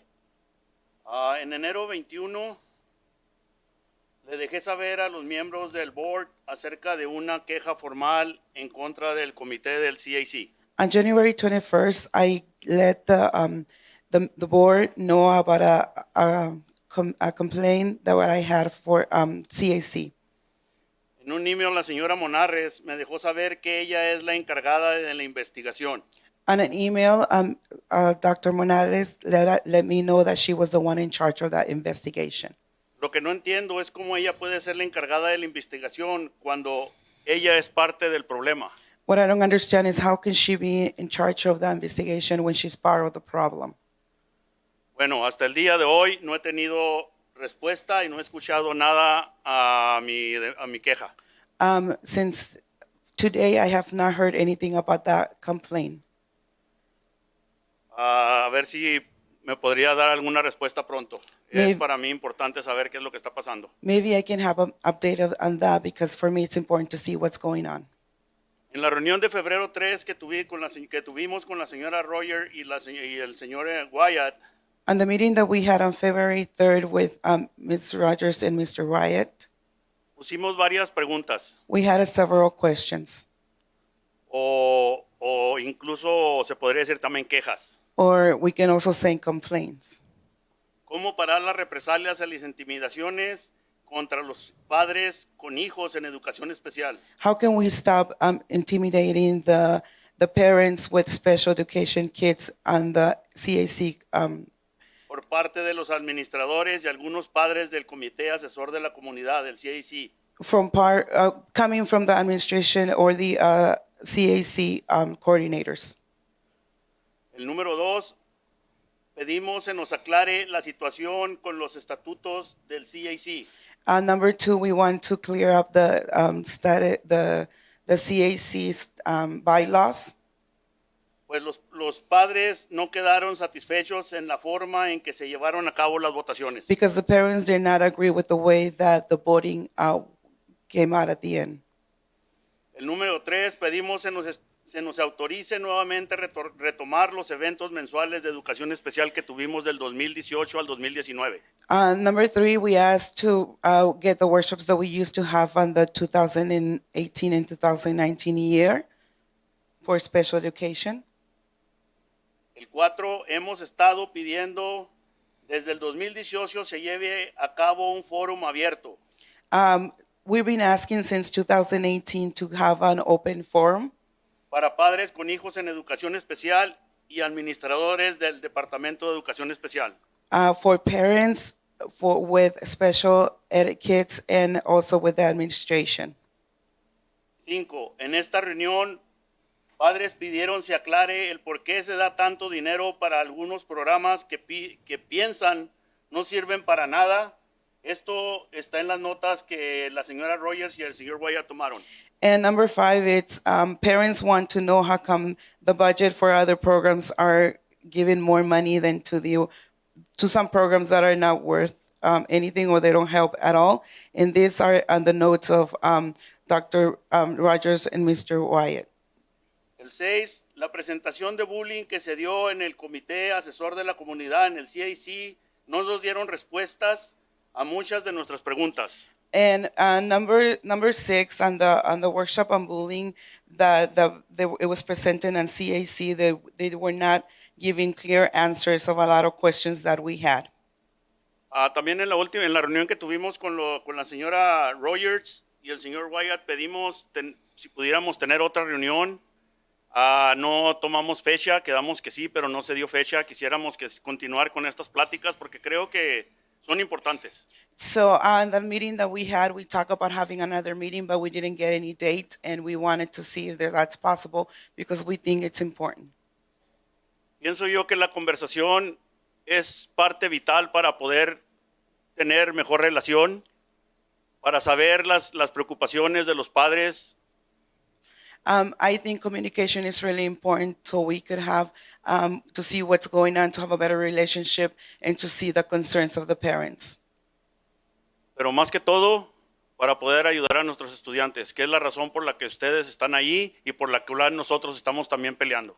And the most important thing is to talk about our students' needs, because that's the reason why you guys are there, and that's the reason why we are here fighting for this. Quiero agradecer el tiempo que se me dio. Quiero agradecer la reunión que nos permitieron tener. Y quisiera saber si podemos tener una nueva reunión o continuar con estas reuniones para poder continuar haciendo cambios positivos en la comunidad de educación especial. I want to say thank you for the time given to me. Thank you for the meeting that you guys gave me. But I really would like to see if we can have another meeting to have more communication and talk about other things. Muchas gracias. Thank you very much. Thank you, and we will reach out to you again as well, Dr. White and I. Board welcomes Mr. Ray Culberson as a general announcement. Good evening and welcome.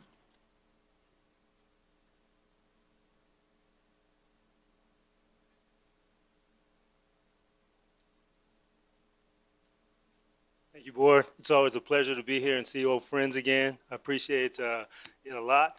Last week I came, or 2 weeks ago, I came and I talked about a revolutionary new approach to try to get parent engagement. So we had a salsa cumbia night, and so we opened up our atrium. If you've ever been over to Entrepreneur High School, it looked like a big, gigantic club in there, and the parents came in there, and the band was great, the sound system was great, so it gave me another business opportunity to find a way to generate things for parents. The other thing I wanted to do is always say, I felt like compelled to come back today because of the fact that, I worked for San Bernardino for a couple years, and then it's always good to see the board members and all of that. And in this election year, I just wanted to make sure that people knew that we have broad-based support at Entrepreneur High School. We're opening another school in Fontana. And so we got the county approval 4-1. So we're handling that portion and making an integrated approach with the city and the Chamber of Commerce or whatever. But the board members who came over to the school, we really appreciate it. Mr. Gallo, when you walk through there, cruising through, we appreciate that. Mr. Wyatt, thank you very much. Ms. Hill, thank you very much for coming in and supporting it for the kids. And we encourage you to come back. Dr. Marsden, you came in. Dr. Mitchell came in. We appreciate it. And Gwendolyn Rogers is coming over to do the women's conference on this Saturday, where we have over 140 individuals. So we just appreciate the board support for multiple things. And I had a little concern, but the board they just told me it'll be fixed really quick. It'll be fixed really quickly. So I'm just happy about that portion. And other than that, thank you guys very much. Keep doing the hard work that you have to do. And after hearing that conversation earlier, I'm glad I'm not in the district. Thank you, Mr. Culberson. Thank you for your comments. Board welcomes Ms. Jan Gustafson Correa, the topic of CABE. Good evening and welcome. Glad you're here.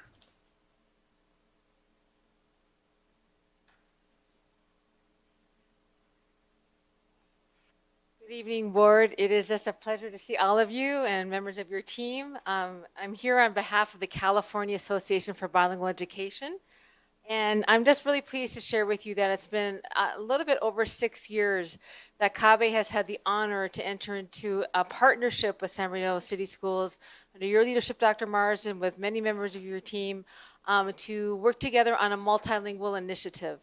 And we are excited to continue that work together. We are grateful for the support of Dr. Keenan Mitchell, of Anna Applegate, of her team as well, and the great work that we've been moving forward to build the vision that you have had in San Bernardino for years to make multilingualism just a powerful reality in your school district. So we thank you for that partnership. We thank you for being a model for the state. In this era of post-Prop 58 and multilingualism for all, San Bernardino stands out as one of the districts that really is making that happen, and we're just thrilled to be a part of that partnership with you. I'm also really happy to share with you tonight that I'm here with our new acting director for professional learning, Ruby Flores. Ruby, I don't know if you want to stand up or give a wave. All right, welcome. We're happy to have her join the team, and she'll be working very closely with your district and as we move forward and looking at how we can support the team as you see fit. We know we are guests in your community, but feel part of your community as well. I just want to share, too, that with CABE, we have much to celebrate, and we want to thank you for your support and participation in many of our events. Our annual conference is coming up, CABE 2020. It will be held in the beautiful city of San Francisco. We know that we have a few concerns right now around the coronavirus, and yet we know that we are moving forward strongly with that and being able to have the conference unless anything else occurs for public safety. And we just want to thank you for your district support in that area as well. We know many of your faculty, your teachers, administrators, and parents present and participate at that conference as well. We're pleased to be in partnership with CALSA. Dr. Morales, we thank you for your support as well.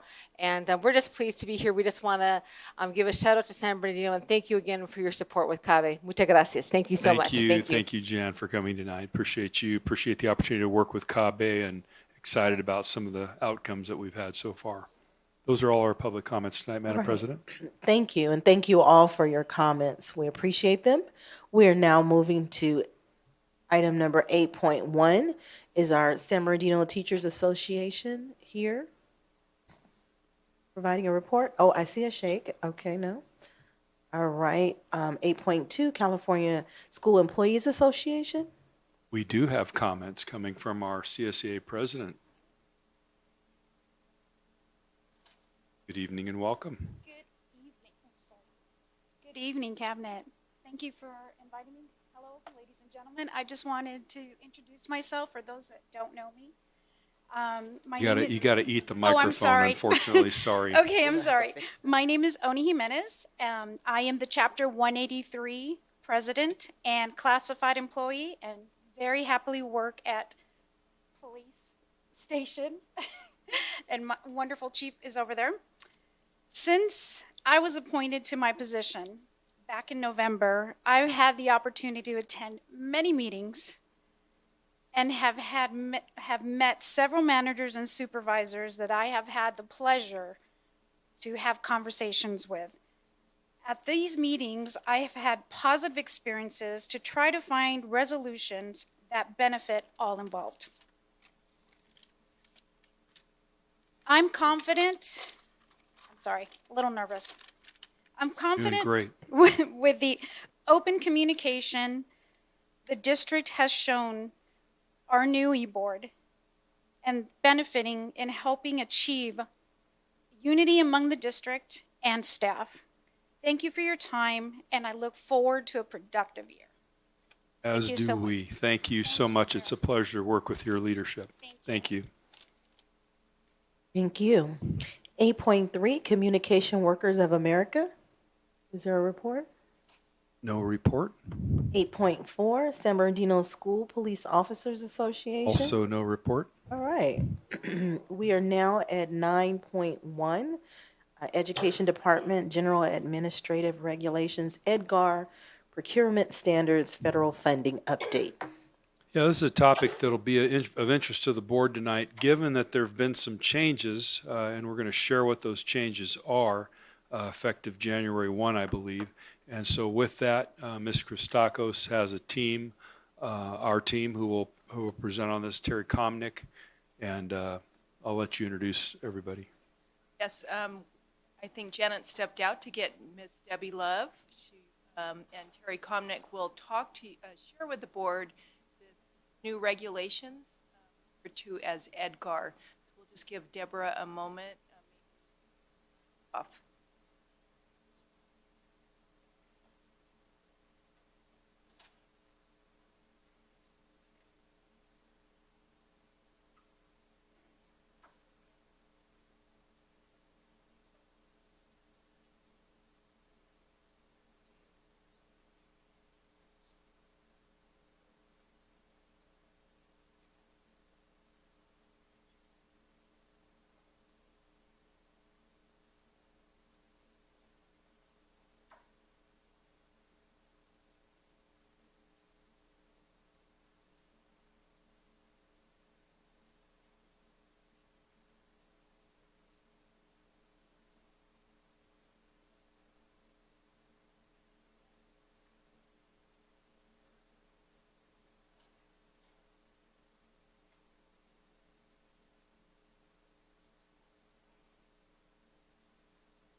Hello, we're here. Some are missing, but we're ready.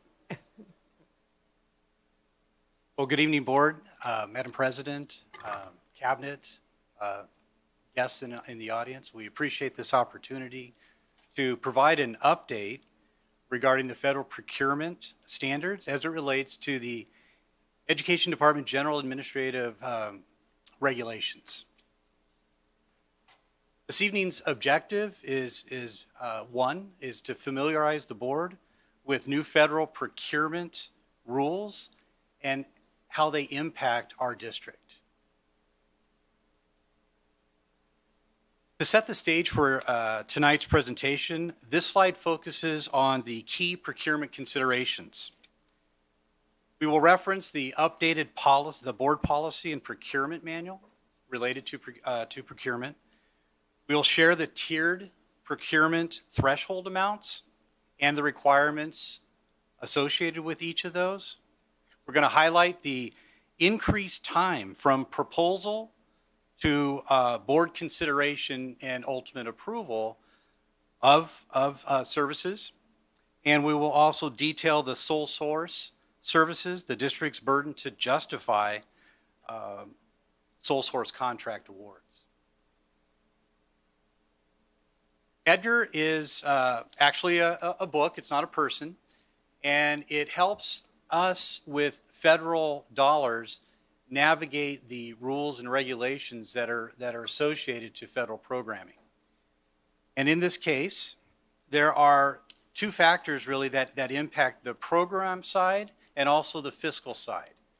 So we'll start with the program side of procurement. So we base it on identified needs, best practices, and what is the greatest value of those funds for our district and our needs. Edgar does impact all federal funding. There are questions that we ask as we go through the procurement process and deciding services as they are identified as a need. We ask if it's reasonable. Is it a fair price? Is it competitive? And is it practical? We also look at, is it necessary? Does it accomplish the grant or the federal program's objective? We ask ourselves, is it allowable? Is this something that will, within the terms of the grant, activities and service, does it complement that grant's purpose? We'll also ask, is it allocable? In other words, does it benefit the federal program by virtue of that service? We do consider supplements of plans. So in other words, if something was funded, for example, by a previous budget in a local or state unrestricted, it cannot simply be moved to a restricted federal program 1 year to the next. That would be seen as a supplanting issue. And then we ask ourselves, is this duplicative? Is this something that we're already providing? And then it helps us determine that reasonable, is it necessary, and so forth. So we do consider these questions in the program side before we move forward in actually identifying services. So again, Board President Rogers. Can I ask a question? We're going to pause for a question on this, and so I'll go down the line. Because we have to wait? not that many. No, I said we'll pause for the question. I'll go down the line, but we do have just a few more pages. For the public's sake, what does procurement mean? That's just another term for the purchase order process. For purchase order, okay, for them to. The whole contracting The process. whole contract, how to submit a contract and how it gets approved and so forth, right? Yes, correct. Okay. And are these state and federal guidelines in terms of the procurement essentials, or are these our district criteria? Federal guidelines. These are just federal, These are just federal, not state? not state. So we're just talking about federal grants. We're just talking about federal right now, yes. Federal, Title I, Title II, Title III, Title Title IV. III, Title IV, and Nutrition V. services, anything that is a federal. anything that's federal? Yes, ma'am. Okay, so these are their criteria. Yes, ma'am. I just wanted to clarify, Madam President. Okay. Dr. Hill, anything right now? And Dr. Wyatt, anything? Okay, thank you. Okay, so again, thank you for giving us the opportunity to come and familiarize you with the federal grant funding process.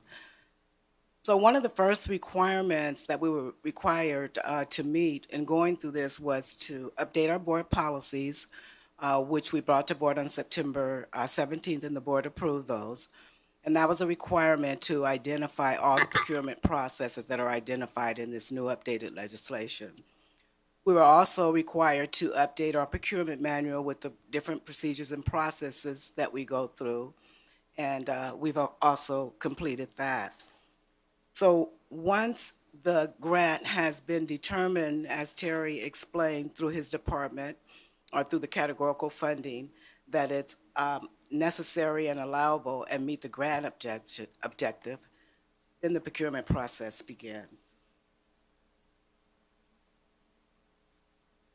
So what the federal government does, I want to show you the difference between federal and state. I just want to contrast it for you. So federal government has, the federal legislation has outlined 5 procurement standards that must be met prior to us proceeding with expending federal procurement, federal dollars. The first one is identified as the micro procurement process, and that's up to $10,000. So you can see when you look on your right-hand side, there's no requirements for our state and local. Federal government simply requires that the buyer documents the file with price reasonableness. The second procurement standard is what they identify as small procurement standard. So anything $10,000 up to $250,000 that are for purchases or services or materials or equipment requires 2 written quotes prior to us moving forward with that. So the difference here when you contrast it to state and local is that we're not required to go out and get quotes until we're up at $95,002, which is our state requirements, and that's adjusted annually by the public superintendent of school, and then $15,000 at the public works threshold. That's when we're required to go out to formal bid. The third and fourth process, which I think is the most significant process, is a simplified acquisition process. While the federal legislation only requires us to go out to bid at $250,000, what they do require is that we follow our own local and state guidelines, whichever is more restrictive. So again, the $15,000 threshold, the $95,200 threshold would be more restrictive, and then that's what we would follow. So if you can see, the last and the fifth one is the sole source, which is non-competitive, which is what you board normally see 2 times a month, and that's what we bring before you as action items. Those are ones that have not been competitively bid. And out of the 550 contracts that we have brought forward for this fiscal year to you for approval, there's been about 60 of them that fall within the federal guidelines that require some type of documentation prior to us moving forward. Under state and local guidelines, those are considered professional service contracts, PD, non-classified expert, things of that nature, and they're exempt from public bidding. And we've had the pleasure of being able to just work with the departments, and they get a proposal and find it reasonable and just bring it to you for approval. And Terry will talk a little more about that. Madam President, I just need clarification. They're gonna get right after this page right here is key procurement considerations and then next steps. So we'll pause after this slide where you're going with. More data. Okay, so just to recap what Ms. Love was saying about sole source services, by definition of going into a sole source service, you've excluded competition. And to ensure that the district and our services that we do provide are offering the best value, these are key areas that we consider in determining a best value. So as Ms. Love stated, we look at a variety of things, including we do a cost analysis, negotiate profit. If it's a public emergency, it might be an exclusion to the proposal process by virtue of that being an emergency. An independent cost estimate is done. We check with the California Department of Education regarding the federal awarding express authorization, as federal funding typically is passed through to the state to us. So we work in close proximity with our California Department of Education peers. And we also consider, if it's a sole source, the one question that's asked is this the only entity, organization, or provider that offers that specific service or item to be purchased? So we really want to ensure that we are getting the best value for the district that will provide us with not only maximizing our resources, but also having the greatest impact on our students. And so, and I wanted to just elaborate on one other thing that would be a little different for us. Before we move forward with this, is that, as Terry indicated, the independent cost estimate, an internal independent cost estimate must be performed. And for all sole source, we must do a cost analysis, and we're required to negotiate the profit level, and that must be documented in the procurement file. Okay, so we'll pause right here. Flores? So thank you for, both of you for presenting that, but I need clarification. And it has to do with the exempt from bidding. And you began to clarify, are those criteria set by the federal government, or is that from our perspective? What criteria are we using to decide sole source? So that's actually identified in the government code, and we follow it under state and local procurement guidelines. So I thought this was federal money. This is federal money. Right. So when we talk about exempt, then the procurement is exempt based on state and local guidelines that are really covered under a government code in public contract code. And I think it's GC 530 or something, but it's under government code. But that's what public entities follow now under their state and local guideline.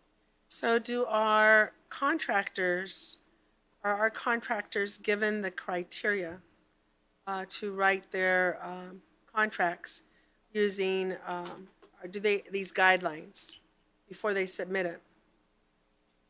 These particular guidelines, when you talk about the exempt ones, are the new guidelines. The exempt ones and the new ones. So the exempt guidelines, yes, that's what they're used to, accustomed to operating under. So the vendors are Yes. used to knowing what they are Yes, because that's how it is at all districts. because of the state, okay. Yes, And is there a certain limit of money? not under our present state and local guidelines. It is just exempt from It's any just type of exempt, competitive and we bidding. decide, our district decides if they're exempt. If it's so they identify. That's what I'm trying to get at. Okay, I'm sorry. Who So- decides that they're exempt? So in the public contract code, under government code that exempts this particular category, it actually calls out consultants, professional services, meaning engineering, architect has a qualified exemption. Nonprofits? No nonprofits. No It's- nonprofits? No, it's actually qualified as someone with a professional certificate that identifies them as a professional service in a consultant or administrative nature in that manner. So nonprofits can't apply? No, it doesn't go by nonprofit. It doesn't go by nonprofits? No. So they could apply? They could apply if they fall up under, if they're providing a professional service, doctor, a lawyer, an engineer. And I can provide you the statute that's pretty much clear and call out the different designations that are identified in that code. So if we get a contract that is just up to 10,000, there's no requirements for, or that they have to meet, it's just brought to us Under current state and local, yes. under current state, but not federal? Not federal. How come it says right here, no requirement? Both So are on there. that's And under the, federal? yeah, that's under state and local, there's no requirements. Oh, but under- state and local, okay, yeah. sorry. But under federal guidelines, up to 10,000, What does micro mean? micro is what the federal government identifies. There's 5 procurement standards. Mhm. The first one is micro. The second is small, where it requires 2 quotes. The third and fourth is simplified acquisition, which is either the formal bid or RFP process. Okay, And the fifth is sole source. okay. All right, So- thank you, yeah. Okay, Dr. Hill? Thank you, Madam President. Thanks to both of you for your presentation. I just have about 4 questions for you. And I know you mentioned that we approved changes or the changes to the policy in September. Since then, is everything pretty much covered, or is there a need to review the policy? So a need for the board to review the policy or the district to review the Well, policy? the district, sometimes we present things and we think we got it all together. You present it to us, we approve it because we also think you got it all together, and then you get back to the drawing board and say, my gosh, why didn't we put this in? So since September, is anything else that you feel that needs to go in that would either simplify the process or perhaps clarify the process? Or is the policy that was approved in September sufficient? The policy is sufficient, and we're going to talk about how we're going to implement that and what we've done so far to implement, and then bring the district and the end users up to board so that we make sure that we're in compliance with it. Okay, and that was the bottom line. Whatever we do, we certainly want to be in compliance. Now, the procurement standards, did that come from the Department of Education or another department? That actually comes from the Department of Education. Okay. CDE, California Department of Education. I mean the federal. Yes. Okay. You also mentioned in here sole sourced services. Can you give an example of a contract? It's a sole source. Yes. So a sole source actually means that there was no competition. Okay. So I'll give you an example. Our legal attorneys that we have on a contract, so we don't have a legal attorney on staff for the district. So because it's a professional service that's offering advice and consultant in an advisory nature, then under the government code, state and local procurement guidelines, then we can move forward and bring that with board approval to board and award to them under professional services. Okay, good. Okay, thanks. I appreciate your answer. Dr. Wyatt, do you have anything yet? Okay. Mr. Gallo? Okay, so we'll cover the last 2. And this slide here is just a recap of the key procurement considerations that we were hoping to address and provide examples. We mentioned the board policy and procurement manuals being updated. Ms. Love clarified the threshold amounts and the impacts of each of those amounts.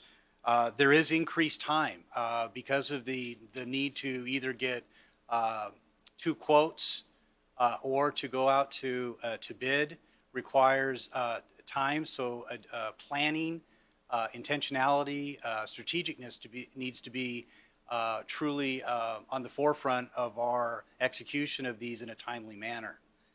And then finally, the sole source services, it's for the district to to justify the burden of a sole source and why that would be a sole source, as Ms. Love gave an example of a sole source.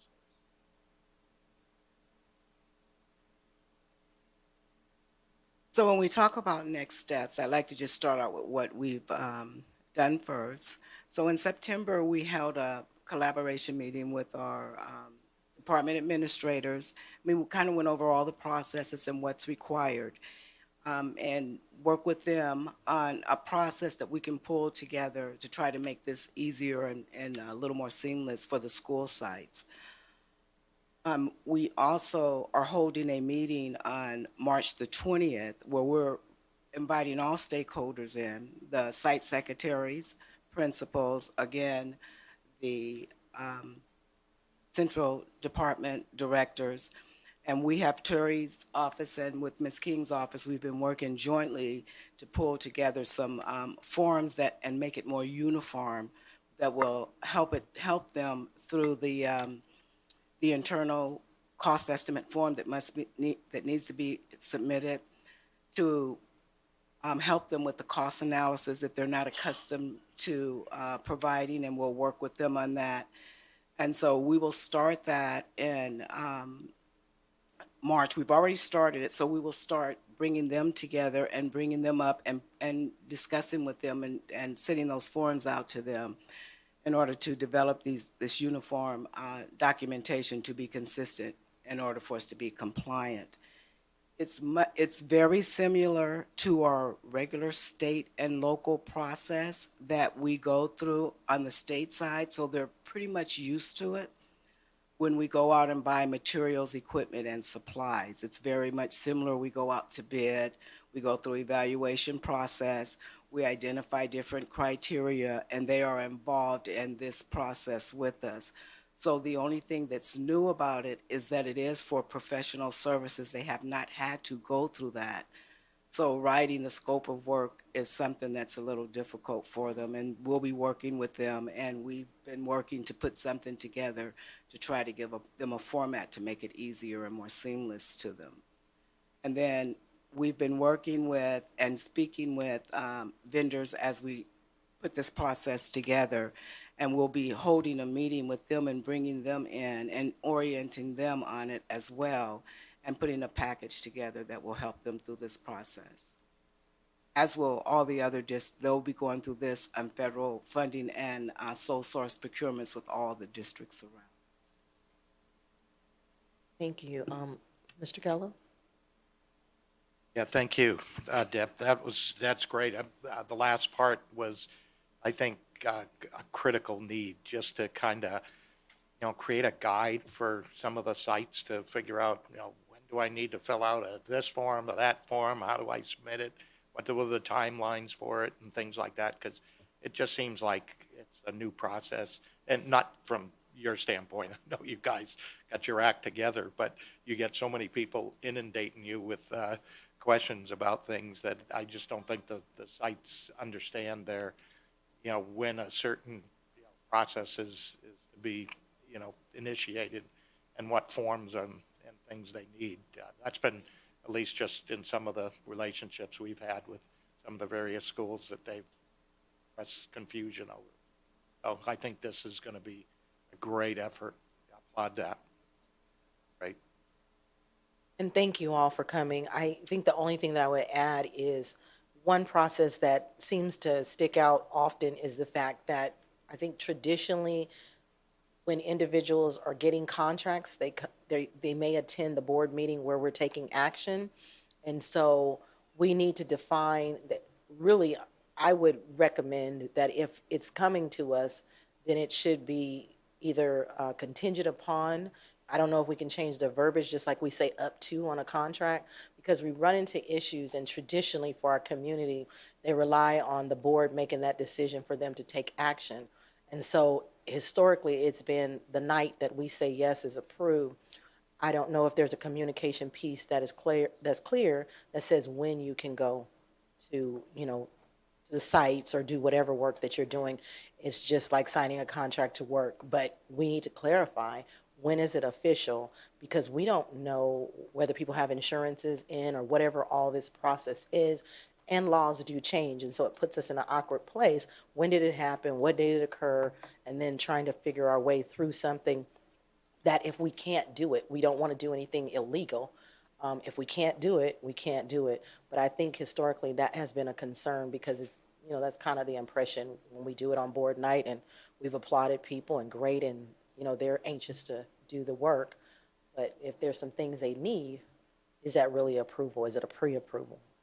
But yes. Dr. Forrest. Madam President, may I ask something? Yes. What have been some of the stumbling blocks that you've encountered? With the federal guidelines. Right.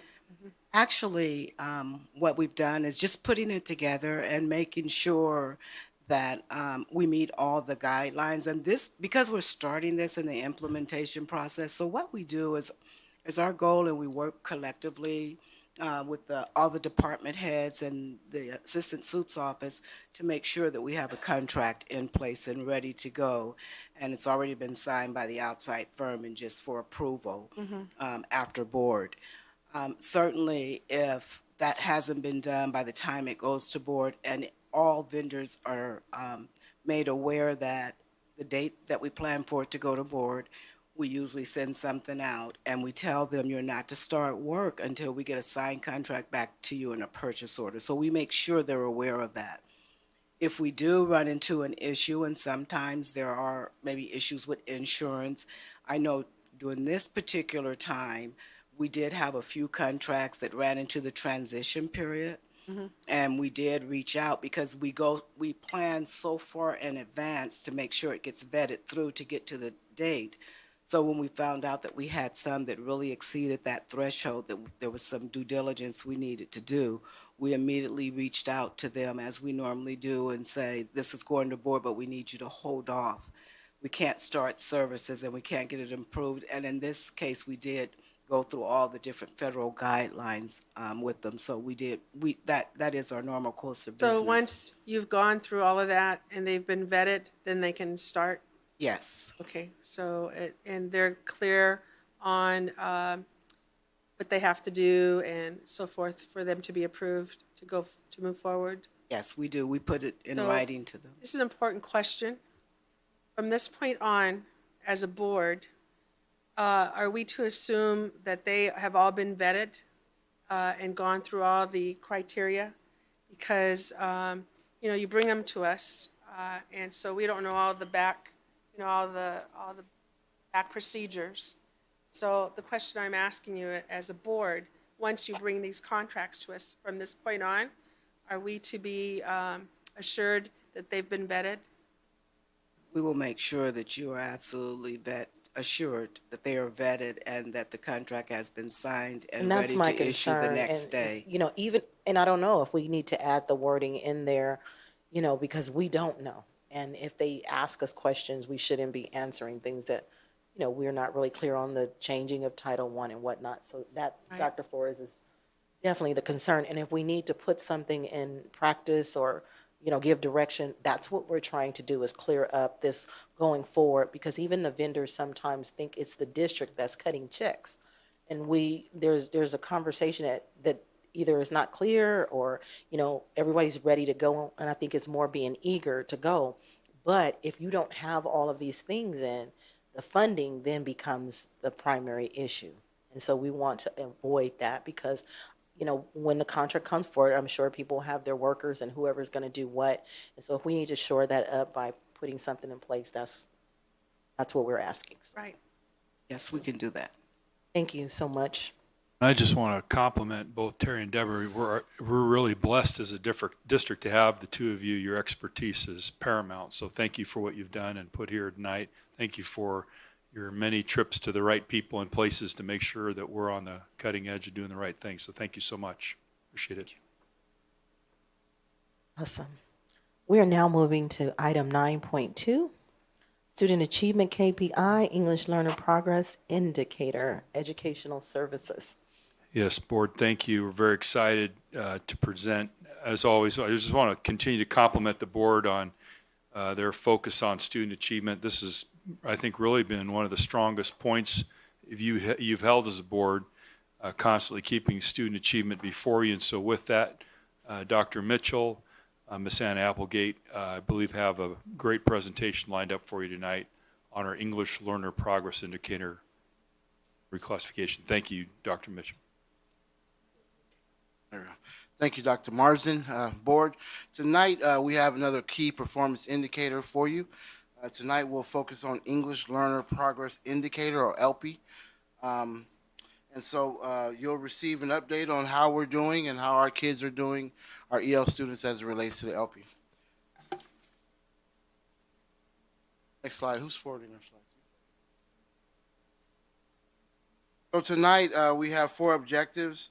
To provide information on the English Learner Progress Indicator, which is called the ELPI, provide information on English Learner reclassification rates, share some of our successes and challenges that we've experienced over the last couple of years, as well as share our next steps. Later in the presentation, you will hear from Sarah McCain, principal of Urbita Elementary School. She's led her team to some fabulous outcomes, and so she'll share how she achieved those outcomes.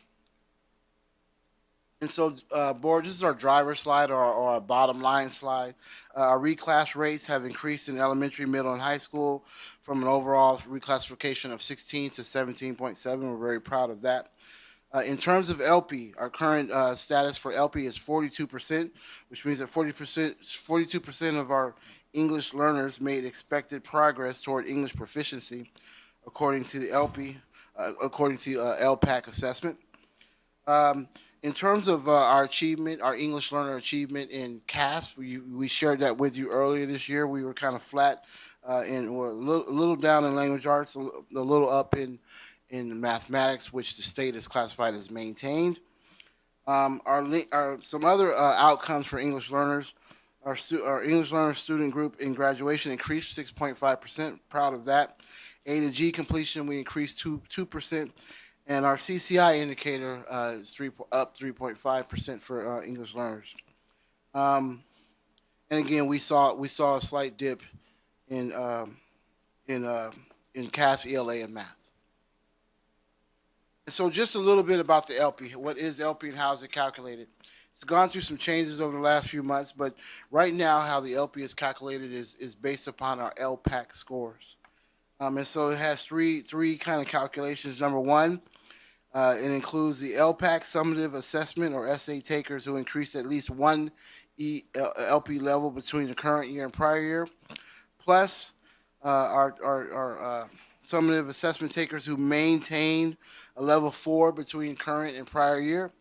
And then lastly, it's divided by the total number of LPAC takers from between the current year and prior year. So that's how the LP is calculated. Some additional information about the ELPI is that, number one, when you go on to the state dashboard, you won't see the colored wheel or dial, because the colored dial shows status and change, and we need 3 years to give us a performance indicator. So right now you'll just see status only, as I've indicated earlier today or earlier, that the state considers 42% as a low status. The State Board of Education anticipates reporting status and change, which will get the colored dial in the fall of 2020 after we've had 3 years of LPAC assessment. Again, the state has determined that any district that does not meet its minimum 95% of kids taking the test will be classified as low. Happy to report to you, board, that we have tested 95% and above of our kids, and our low status is associated with our 42%. And again, the major change with LP is that we moved from using the CELT as the indicator to the LPAC. So we'll jump right into the data. 2 things I want to turn your attention to is that earlier I said if you look right there in the middle with the dark blue, you see that we are at a 42% for LP. One of the things that you'll notice is that if you go right below that, we're testing, that number is generated from 8,000 plus students. As you know, in our district, we're closer to 12 to 13,000 EL students. The reason that's 8,000 is because that represents the EL students who have taken LPAC 2 years in a row. You'll also see a comparison to the state and some of our similar and comparable school districts. You'll see the state of California is at 48.3% in LP. We're at 42. You'll see far over to the right, Compton is at 47.8. So it's all pretty comparable. And so we anticipate continued growth in this area. Next slide, you'll see the same LP indicator by level. So we wanted to show you again the district level for LP is 42%. And you'll see we've broken that down by elementary, middle, comprehensive high school, and continuation as well. And they're all pretty comparable. Next slide. We wanted to show you where our EL students are falling in terms of the LPAC. You'll see that of the 8,000 students, 22% of them decreased at least one level. We're not happy about that, so we're researching why that is. In the orange board, you'll see that we had 35.6% of the 8,000 students maintain levels. The gray area is EL students who maintain a level 4, and again, the metric that we're looking at most at is ELs who progress at least one LP level, and that's close to 40% of our EL students progressed at least one level. Next, you'll see some information on our LTELs. And so on the right of this slide board, you'll see all of the criteria that classifies a student as a long-term English learner. See, number one, that they were enrolled on census day in grades 6 through 12. They had to be enrolled in U.S. schools for at least 6 or more years. They had to have maintained or dropped the same EL proficiency level, and they had to perform poorly on the CASP in grades 6 through 9, and that's what would determine an LTEL or a long-term English learner. As it relates to the LPAC, you'll see where those kids fall out. That 13.8 of them tested at level 1, 34.4 of them tested at level 2, and you'll see in the gray. 38.4 tested at level 3, and then our highest proficiency level at 13.4% of our long-term English learners tested at level 4. And you'll note that of the 8,000 students that were identified as EL. So let's start at the top. We have 12 to 13,000 total EL students. 8,000 of those students qualified to be counted in our LP score, which means that they've taken the LPAC 2 years in a row. And you'll see here that of those students, of our total 12 to 13,000 students that are ELs, you'll see that 2,689 of them are classified as long-term English learners. We just wanted to break that down for you can see that. Lastly, we wanted to show you what grades our LTELs are falling in. And you'll see that 38.5 of them are at the elementary level. Obviously, they'd be at the upper elementary. Middle, you'll see that 40% of them fall in our middle schools, and then 21.4 of them are high school students.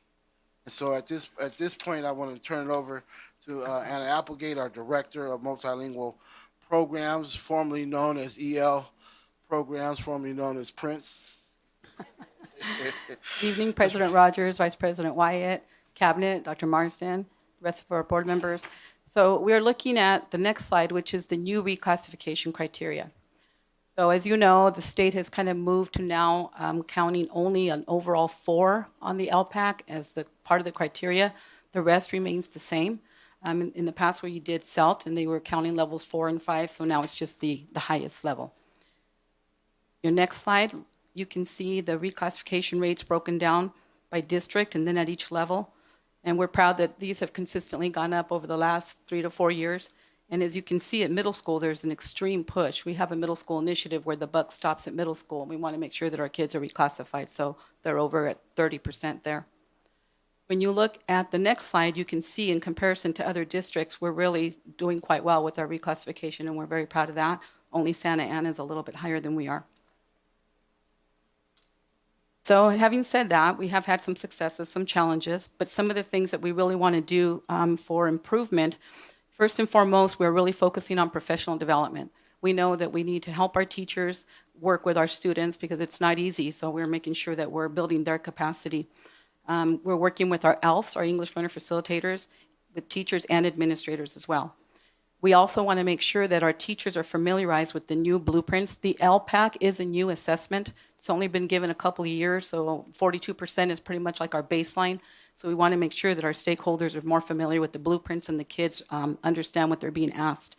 We also want to continue our valuable partnerships. We're very lucky today that we do have CABE here with us, one of our longtime partners, experts in EL. We are also working with Teacher Creative Materials, which is Dr. Mora Flores from USC, and she's doing much of our integrated designated English language development with our secondary teachers. And we also want to continue working with our support curriculum. Our kids need access. They really need access to curriculum, so we're working with Imagine Learning, who we have a Gates Foundation grant with. So we have 10 schools that are using Imagine Learning math, and we're really hoping to get some good results from that foundation. And we also have other partners that we're using as Language Live, iStation, and this is providing access for our kids to be able to access the curriculum. We also want to make sure that we continue our targeted support for our newcomers. We do have over 700 newcomers this year, so that number is not dwindling. It continues to grow, and they're all over. We have a breakdown of grade levels, so you have to understand that they're part of our EL-only group. So we're working and making sure that we have resources allocated and targeted support for our newcomers as well. We want to also really highlight that we're working collaboratively with all departments. We know that our English learners cannot be an afterthought. We want to make sure that we're at the table, we're at the foundational level with all of our departments. So we're working very hard with elementary, secondary, to make sure that that's embedded into everything that we do, because we need to change instruction. And in order to build capacity, we need to change instruction in the classroom. So we're working very hard on that. Having said that, we do have a great success story that we want to share with you. We are going to present Sarah McCain, the principal from Urbita Elementary School. She's had some fabulous outcomes, and if you look at page 16, you can see that her English Learner Progress Indicator, her LP, is 60.4%. That's where we want to be as a district. We want over half of our kids to be making that progress.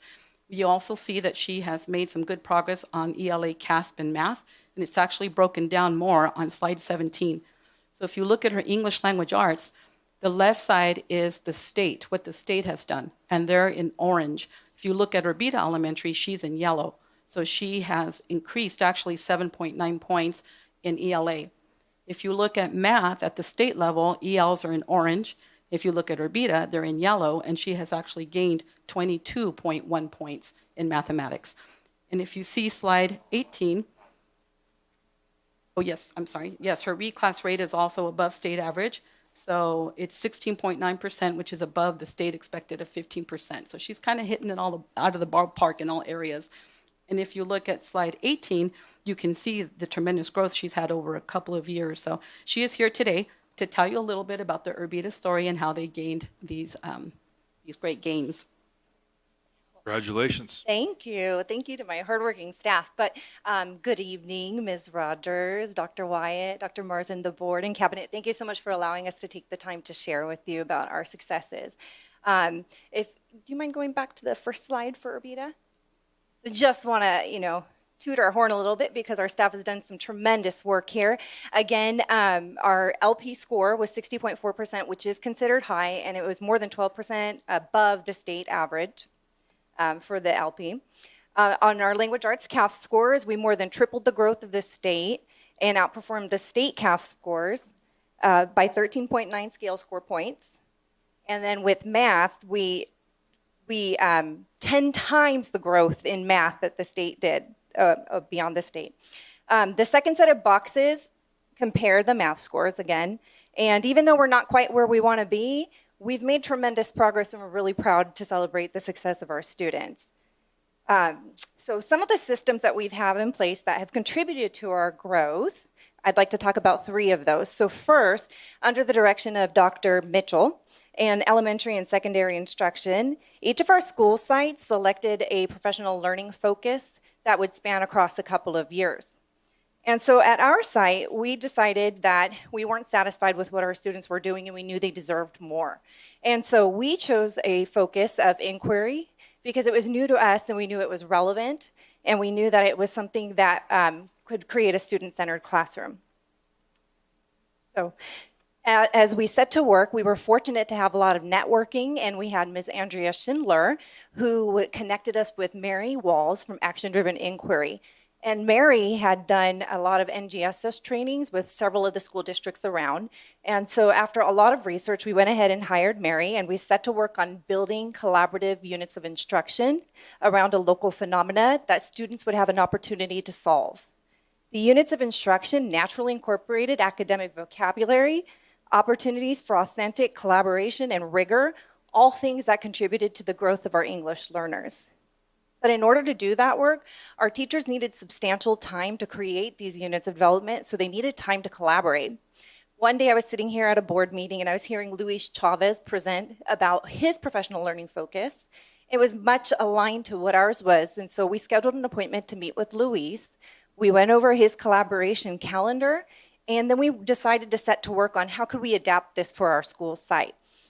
And through this process of this collaboration calendar, my program facilitator, Audra Ramos, and I developed a calendar that allowed the teachers to meet each week with their grade level teams for approximately 3 hours. And during that time, our students participate in rotations. But the most beneficial rotation we feel is the science enrichment block.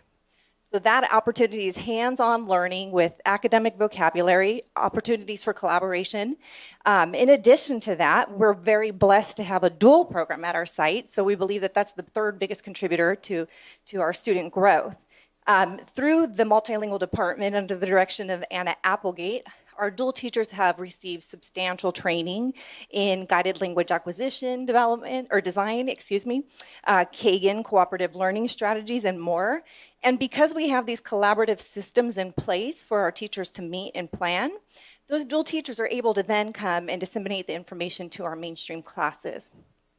Also, when I arrived to the site, our dual students were on full-day kindergarten schedule, but our mainstream English learners were in a half-day schedule. So we saw a flaw in that for multiple reasons. First, because our dual students were getting more instructional time than our mainstream counterparts. And so we set to work on changing that schedule and making sure that all of our students were entitled to a full-day kinder schedule. And in doing that, we've identified that we've been able to close a lot of early literacy gaps also that have helped to contribute to the growth of our English learners. So in moving forward for next year, we have some plans that we're looking at developing to improve our progress monitoring systems and hopefully pushing classroom support, where we'll be working with students on their individualized needs that are going to close their academic deficits. So we're going to have very focused collaboration time to address their needs. So. Thank you, Ms. McCain. So board, as you heard, just some very coherent systems being led by our leaders. What we're excited about is that what can be done, what has been done can be done, and what is being done can be scaled. And so we're glad. One of the things that I heard from her is meeting with her peer and sharing knowledge and sharing practices, scaling it at our own site. I'm also hearing a deep commitment to collaboration. We've guided principals to say that every hour of PD that teachers receive, they should have an hour of planning time so that teachers are able to incorporate the learnings into their lesson design and planning. And we just know that teachers do better when they're able to think together and have focused goals together. So we're just so proud of your work, Sarah, and we're just looking forward to her continued progress and as well as scaling her practices across the district. Thank you. Thank you, Dr. Mitchell, and Ms. McCain. Thank you so much, Ms. Applegate. Thank you very much. Wonderful presentation. Board, open it for questions that you might have. Mr. Gallo, do you have any comments? I don't. Thank you. Dr. Wyatt? Okay, Dr. Hill? I just want to say thank you for a great presentation of the good work. Thanks to both. I'm going to address you first, and then I have questions for Dr. Mitchell and Mrs. Applegate and comments. And I just want to commend you and the teachers. I know a lot of the teachers there. I don't know how many of them I've taught, but they're just a good group of people. And leadership is real important. And you're demonstrating that you are an instructional leader and supportive of your teachers, and not just collaborating among yourself, but with departments, with Applegate, with you know, elementary and all the people that you need to do, and that's what we have to do. And so I really commend you as a model, and I recommend that you present this at the principals meeting. Oh, thank you. Yeah, I really do, because that would be, you know, something that they can aspire to, just like you saw Luis present at the board. I think we need to share more about how all the systems interact and the dedication and so forth. And, you know, inquiry is really phenomenal.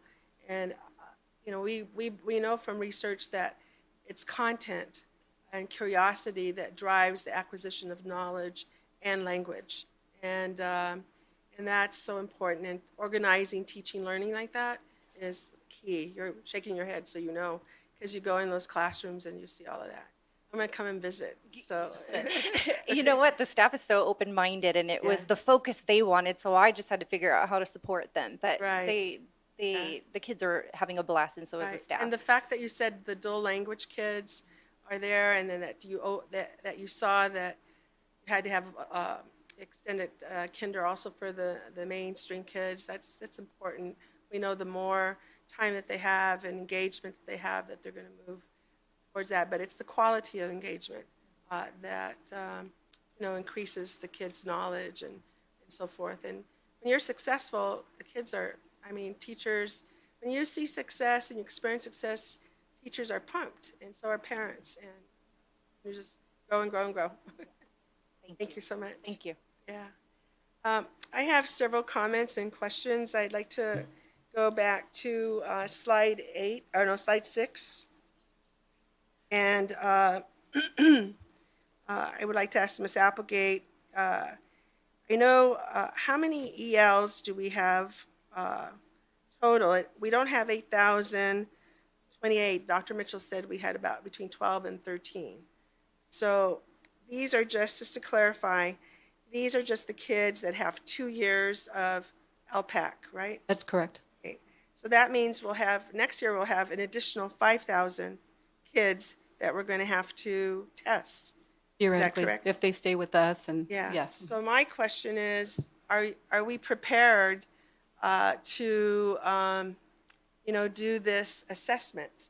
We're going to probably need more staff to comply with the state and federal regulations, because we have to have 95% of our kids tested, correct? Yes, correct. So do you foresee how many people you might need or to train so they can do it? Because I know teachers don't have the time to do it, you know?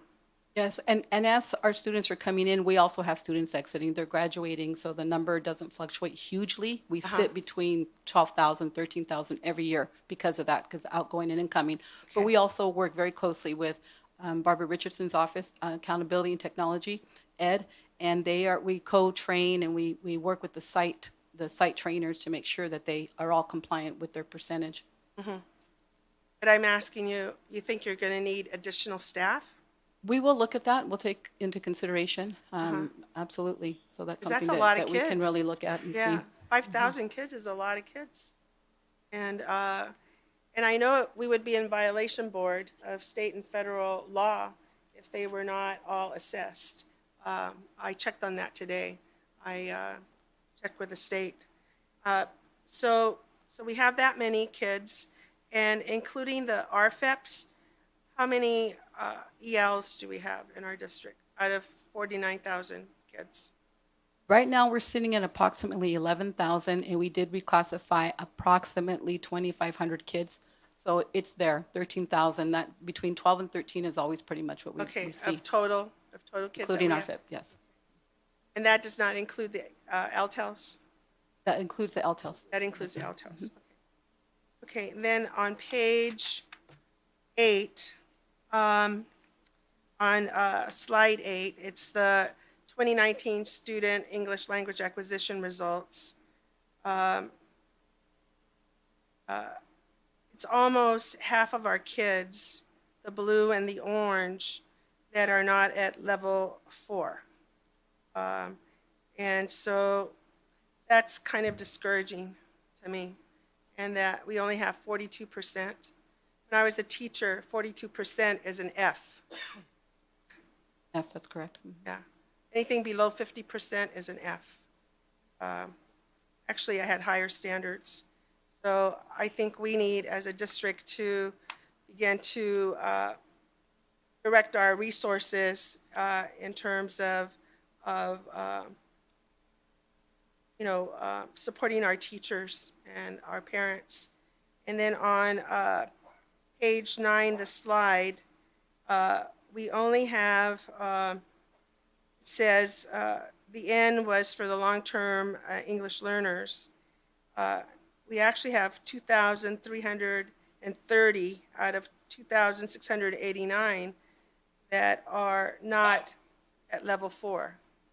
And in order to reclassify, these are our middle school and our high school kids that, aren't being reclassified. And so it's a rhetorical question. I don't want you to answer it. What is it that we need to support our teachers in terms of, moving the dial for our LTELs? So I would like to, get that, your take on that, Mrs. Applegate. And then with the reclassification rates, I want to commend all of our teachers and all your staff and yourself for supporting them in terms of our high reclassification. And I think that that's wonderful. And I just commend you for doing that, and also Dr. Mitchell for supporting our teachers and so forth, and our principals in providing that support. Because reclassification is going to be tougher this coming year. Yes, it is. Because we have to hit 4 before we were able to do 3. But I was told that even if they are at 3, that if they're more towards a 4, we could reclassify them. Is that true? Right now, that's not true. The state is very, very fixed on 4. But It has to there's be some a- discussion in it has to be Sacramento. a clear It 4? has to be a clear 4 or we cannot move forward. Oh, wow. Not So I do must 3 have high. been given misinformation. No, right now, in Sacramento, I was just there Thursday, but there are challenges because of that. That's the highest level. So there will be some challenges. I'll update you as that Is this information the first comes. year that everybody has to comply with the level 4? Yes, this is finally the buck stopped with this year. So yes.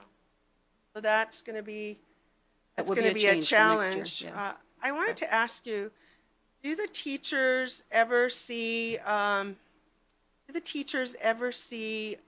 the formatting of the LPAC?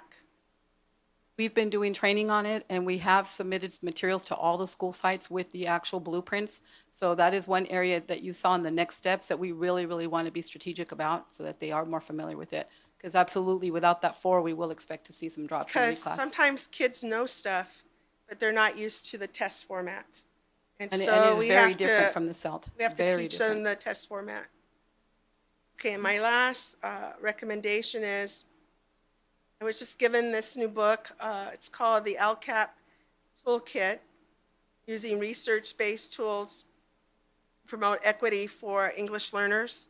And it's criteria to align the EL roadmap with our LCAP. So, Californians Together and the Center for Equity for English Learners from Loyola Marymount University has just published it. I think they're having a webinar. You're familiar with this? Yes, I am familiar with that, Okay. yes. What do you think? It's great, absolutely great. We do have a 2-year rollout for the EL roadmap, and the team has been trained, so that will be coming for our administrators and So teachers. this toolkit is a rubric to see that Yeah. we, as a district, comply with equity related to the EL roadmap and the LCAP. So That's correct. I'm We glad are that familiar you're with it. It's a great tool. Okay, great. Okay, thank you. Thank you. Thank you for the great presentation. Thank you. Thank And I you. just wanted to thank my team as well, who was all here, Absolutely. and our Yes. parents, our Could partners. you please stand? The group effort. Thank you all for being here. We appreciate your hard work. I've always said that the talent is always in the room, and we're just grateful for the presentation that shows that when we collaborate internal, we have some good things that we can move forward for our students. So thank you. We are now moving to, or back rather, 11.1, approval of consent items. And I have we've already have a vote, but, right? Like, oops, I got a little anxious.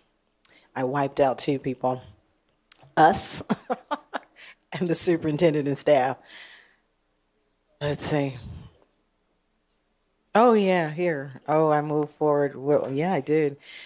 Board discussion, Civic Center Act, Facilities Use Board Policy 1330, item 10.1. All right, here.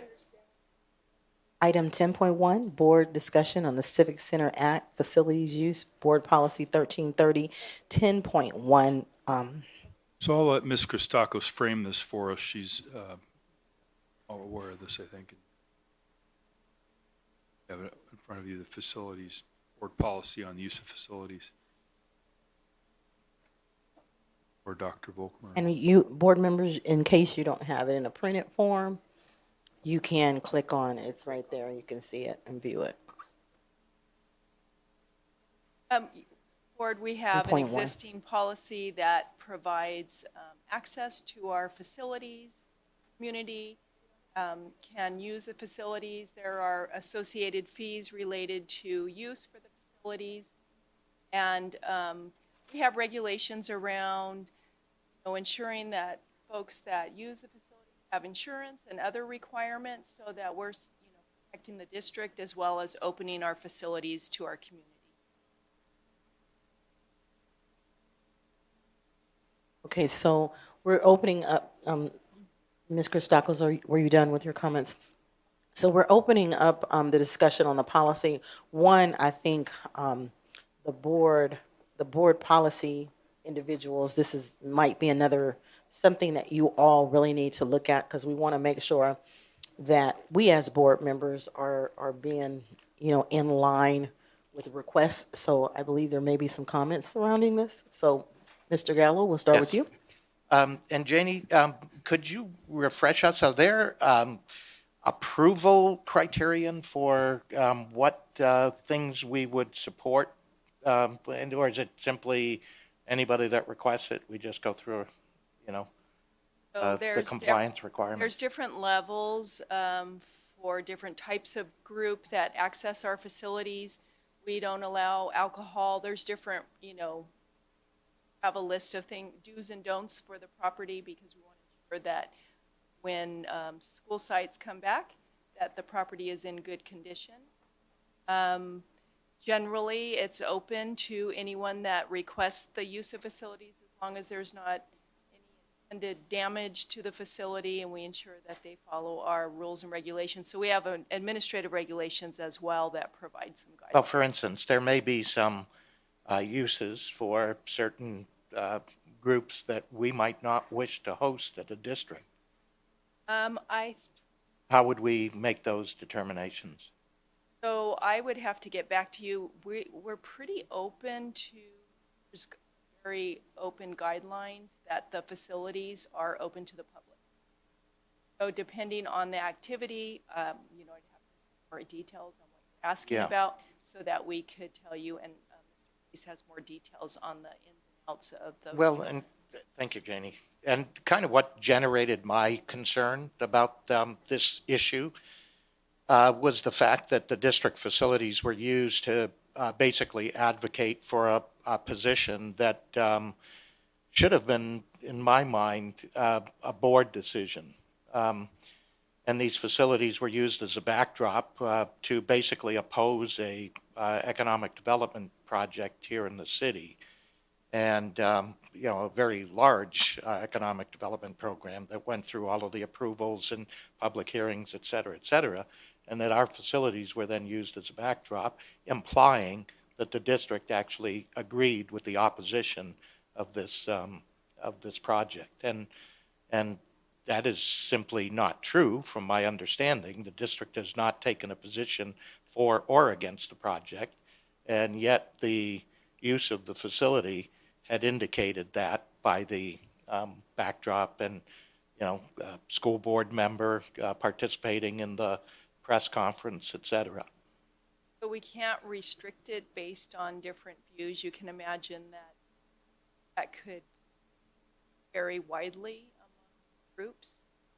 Well, but don't you, if it's putting the district in a position to take, to basically take a position, then wouldn't that be a board decision? I mean, then I guess I'm not really asking you. I guess I'm really asking the board. Yeah, really, it is up to you as a board to set your policy. Right. And, if you have a Right. board protocol or a process that you want to deploy as part of your policy, you could do that. Yeah, and I mean, and I agree, we all have varying positions on a number of different things, but we don't unilaterally put the district in a position to indicate approval or rejection of a specific board member's approval without bringing it to the board and us having to actually make that decision to say, yeah, we're going to support Mike Gallo in whatever crazy thing he's up to now, or not. I mean, so to me, I think we've got to see this reflected in this policy. And, especially when here we are advocates of economic development and creating prosperity for our kids and through an education and ultimately placement into demand industry sectors and careers. And, we come out as basically opposing one of the largest projects in this area in probably 20 years. So that's my input. I think we need a policy to actually have us make a decision. Is that what we want the district to advocate or not advocate? And I think that's probably something that, because the policy is there and there's some verbiage that maybe need to be added. That's why I asked if we knew that was Dr. in here. It Wyatt's sounds gonna like speak. it's very general, It but is. It's- I'm just thinking that if it implies that the district's taking a position for or against a significant issue, then I would think the board should approve or deny that request. Dr. Wyatt? Thank you, Madam President. And I'm just looking at the current BP as it's written. And if we look at priority of use, we have 8 different areas that we shall or can give preference for our, folks using our facilities. And I'll read right after number 8, and it says, as necessary to ensure efficient use of school facilities and grounds, the superintendent or designee may, with the board's approval, enter into an agreement for the joint use of any school facility or grounds. The board shall approve any such agreement only if it determines that is in the best interest of the district and the community. So for me, that's pretty black and white right there, that we have the ability to determine that any use of our facilities, if it's in the best interest of our district and community. So I would think something like this should come to our attention first before it's used and then can impact our economy, definitely in our community, which there is a position on this. Well, we should have made the That's what it says. the decision. Dr. Hill, and then I'll go to Dr. Flores. Thank you, Madam President. And I just say ditto to what was said. I think it's so important that we don't leave a lot for people to interpret what we mean. And it should be very clear.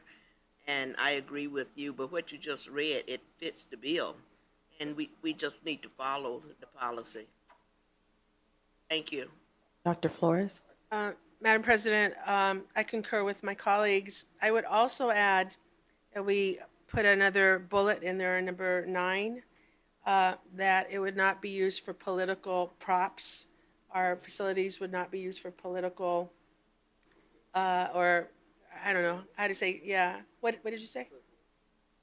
Political influence or, something like that, because it would be conflict. I mean, in terms of, you don't want to say that? I'll just give you a thing. For instance, let's say the board approves a bond that's going to be on the ballot.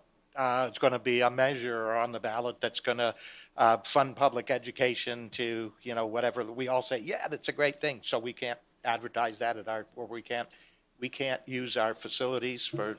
Well, say an rally for that, outside political. So it's like, yeah, I think maybe for a political candidate, like especially a single board member or Maybe we something. can't do that.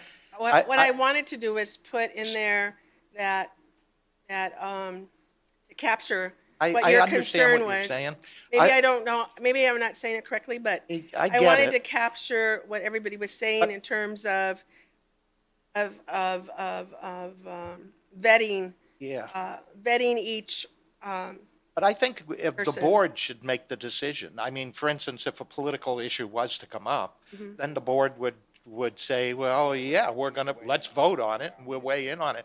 I think what Scott read was perfect. Exactly. Yeah, that So I actually. think if Well, we. it's a clear could- contradiction of what we've been proposing and what they were advocating. It was a clear. Oh, I'm It with. was a I'm- clear I'm- contradiction. That's why we're And so discussing it. before, so we Right. don't have to, travel down the road of whether the support, I think the statement was said that the district has not opposed or the district has not said, but I just want to remind us of, as necessary, to ensure effective use of school facilities and grounds, the superintendent or designee may, with the board's approval, enter into an agreement for the joint use of any school facilities or grounds.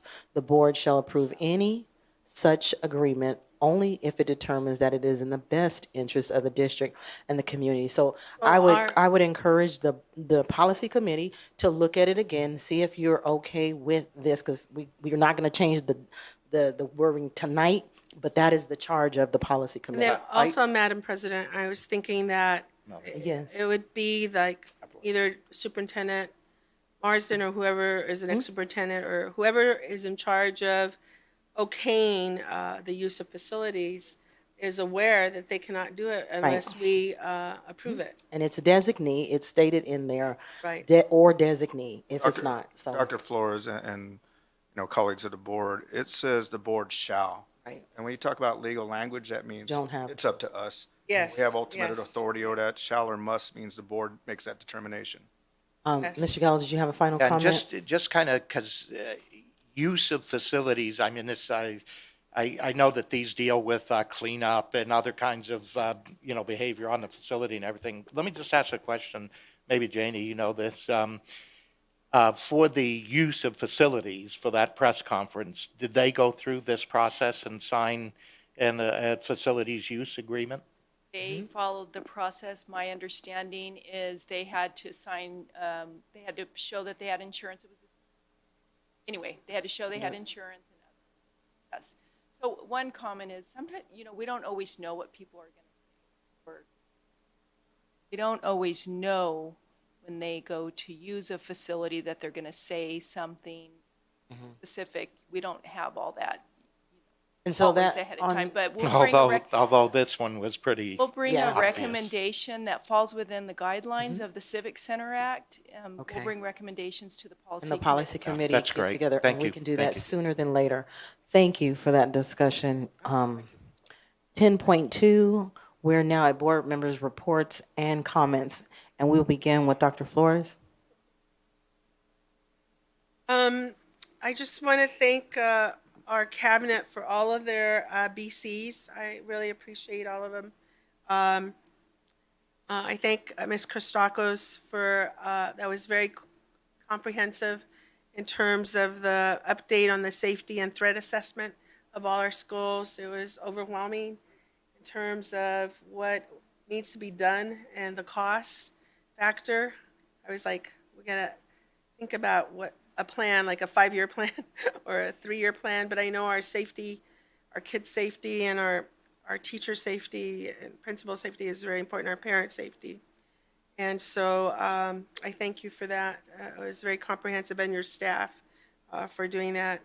And also Chief Paulino for your input as well, because it did deal with safety and cameras and all of that, and fencing, and oh my goodness, it was a lot. I read it like 3 times for it to sink in. And then Dr. Monadas, thank you so much for the MTSS follow-up. And you went ahead and put in theory and practice, and added the board to your slide.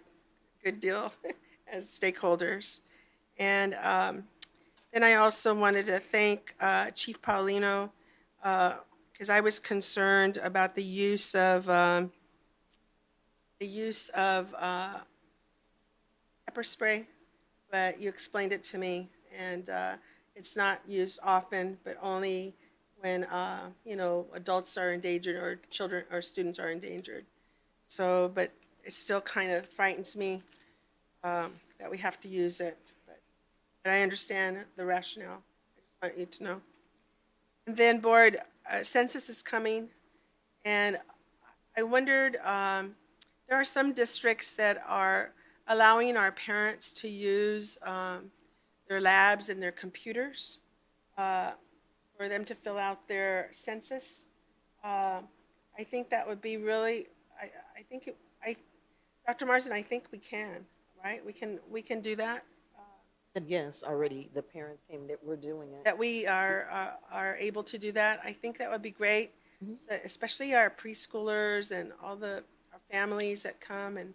And the census people said that they would provide assistance if we were to have. It's being done.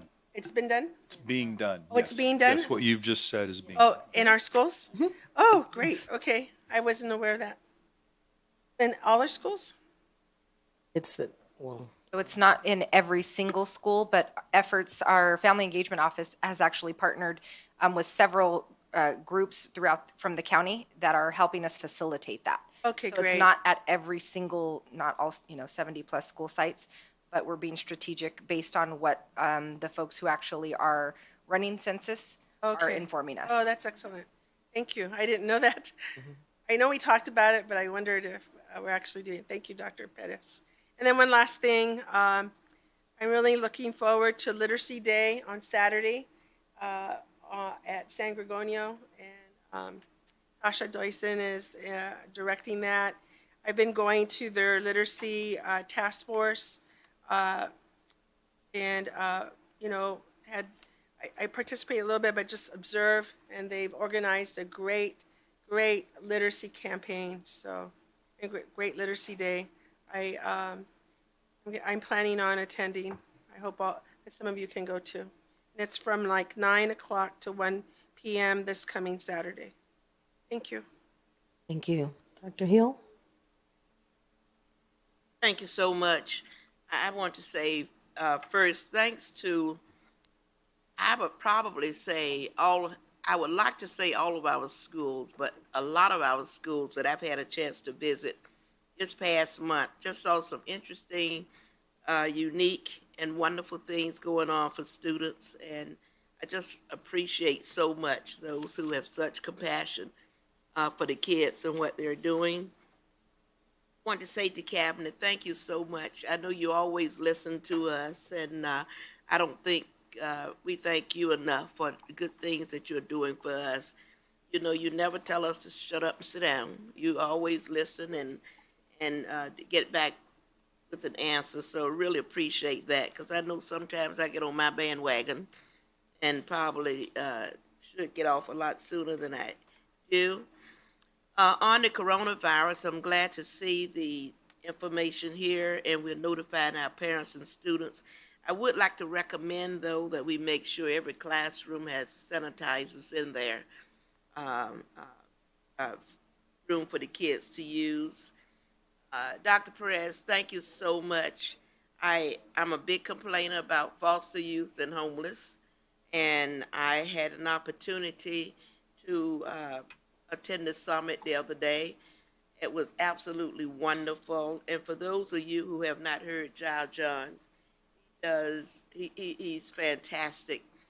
He changes the hearts of those kids, almost everyone he meets. And I understand he's coming back in the area to do more work.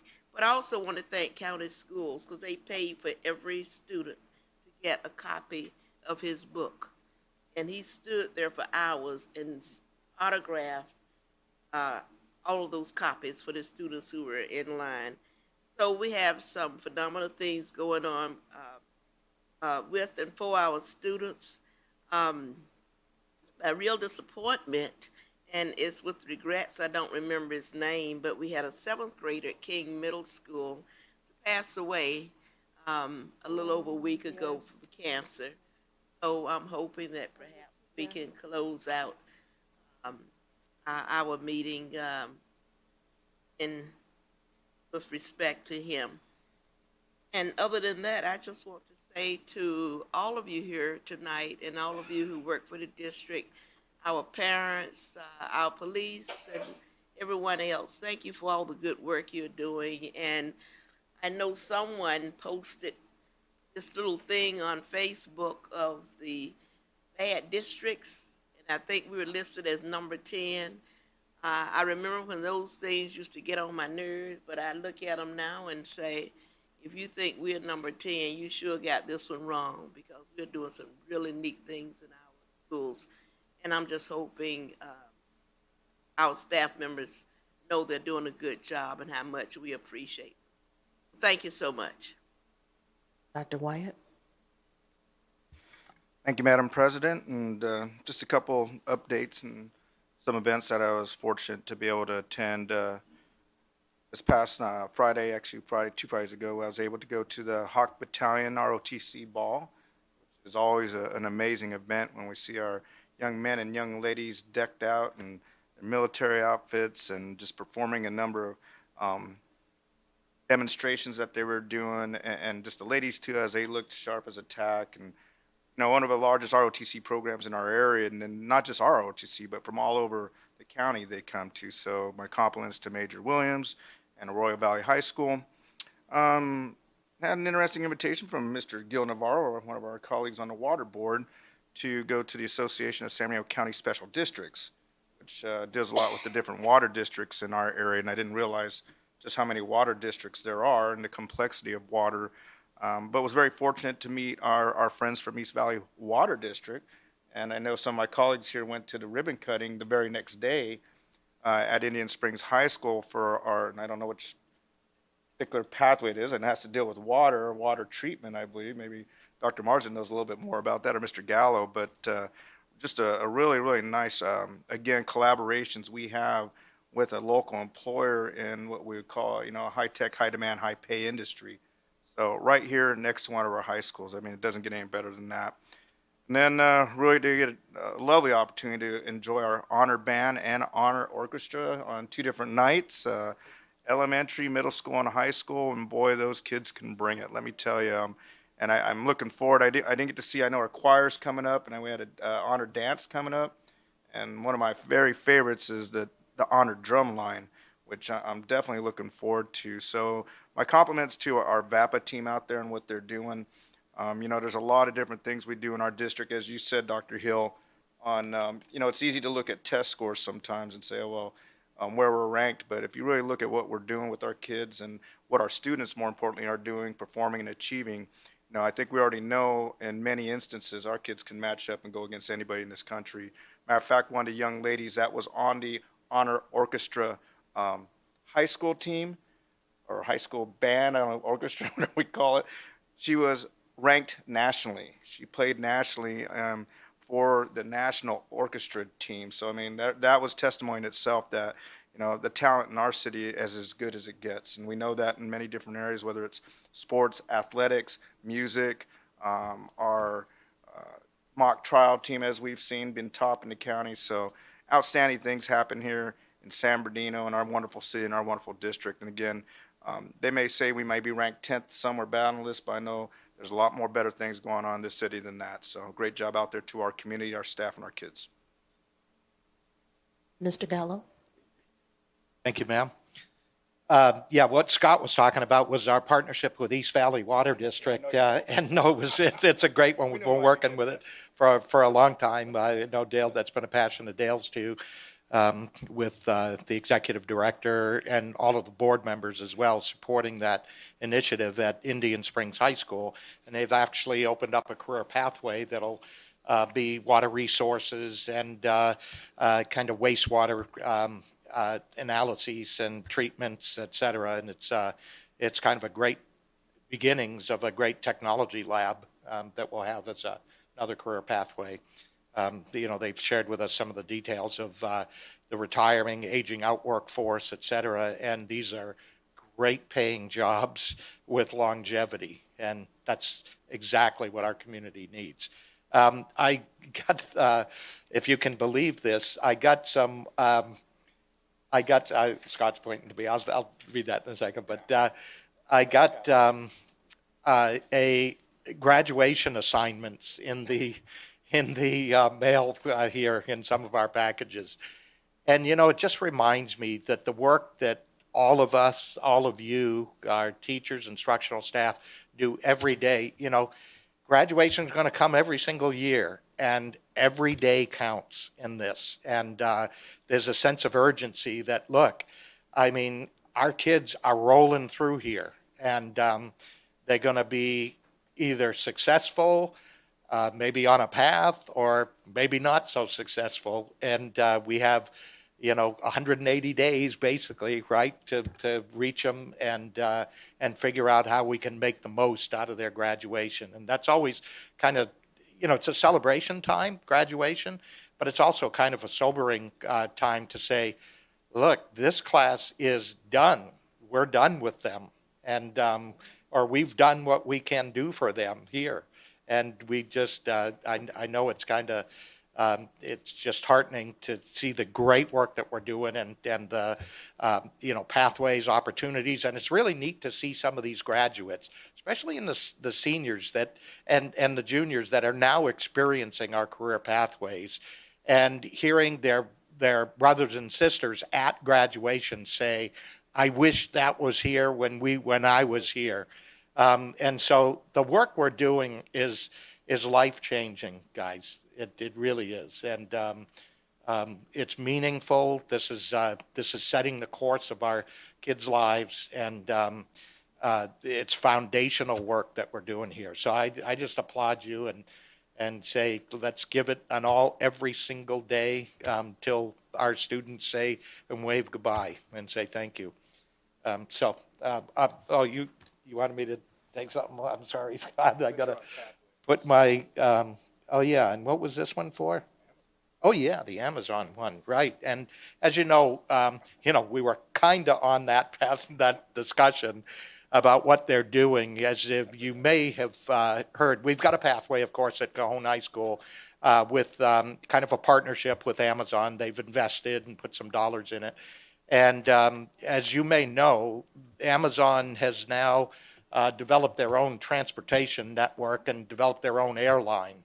And this is going to be deployed right here at what's called Eastgate at Norton Air Force Base. It's finally the former Norton Air Force Base, San Bernardino International Airport.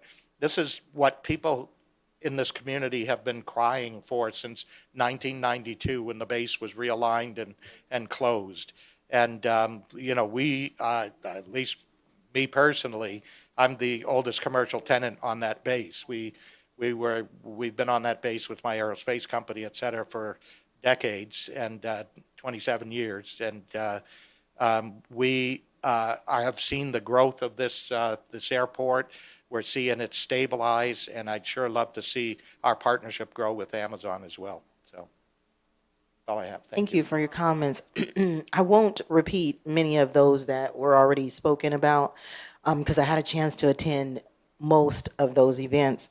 But I did want to recognize Chief Polino. I haven't been over there to tour, but I had a semi-tour meeting today, and I went there because we also have clergy in our district, and Dr. Marsden, they gave you a huge shout out for the support that you have given, and the goal has been kind of to bring them together and ensure that they're getting the recognition. They've been doing this for something like 18 years, and so I think that is great, and I appreciate that. My second comment was I did, amongst the other sites that I got a chance to visit, I did go back to Emerton for the Reading Across America. It was great. And having said that, and I've probably expressed this to Dr. Volkermer, but I think it's very important, everything that we've set up here, it's important for us to remember, and I remember saying this time ago, we have to do our own celebrating and making sure that people know our message and they don't make the message for us. And I was really disheartened when staff has to sit in meetings and hear how bad something is alleged and then not be able to comment. And this again is my concern about all of our schools being great, and nothing is perfect, but it is my hope that those that are in charge, and from the superintendent down, know where we have our greatest challenges, and we don't have to have principals sit in the room and endure non-truth and not be able to respond.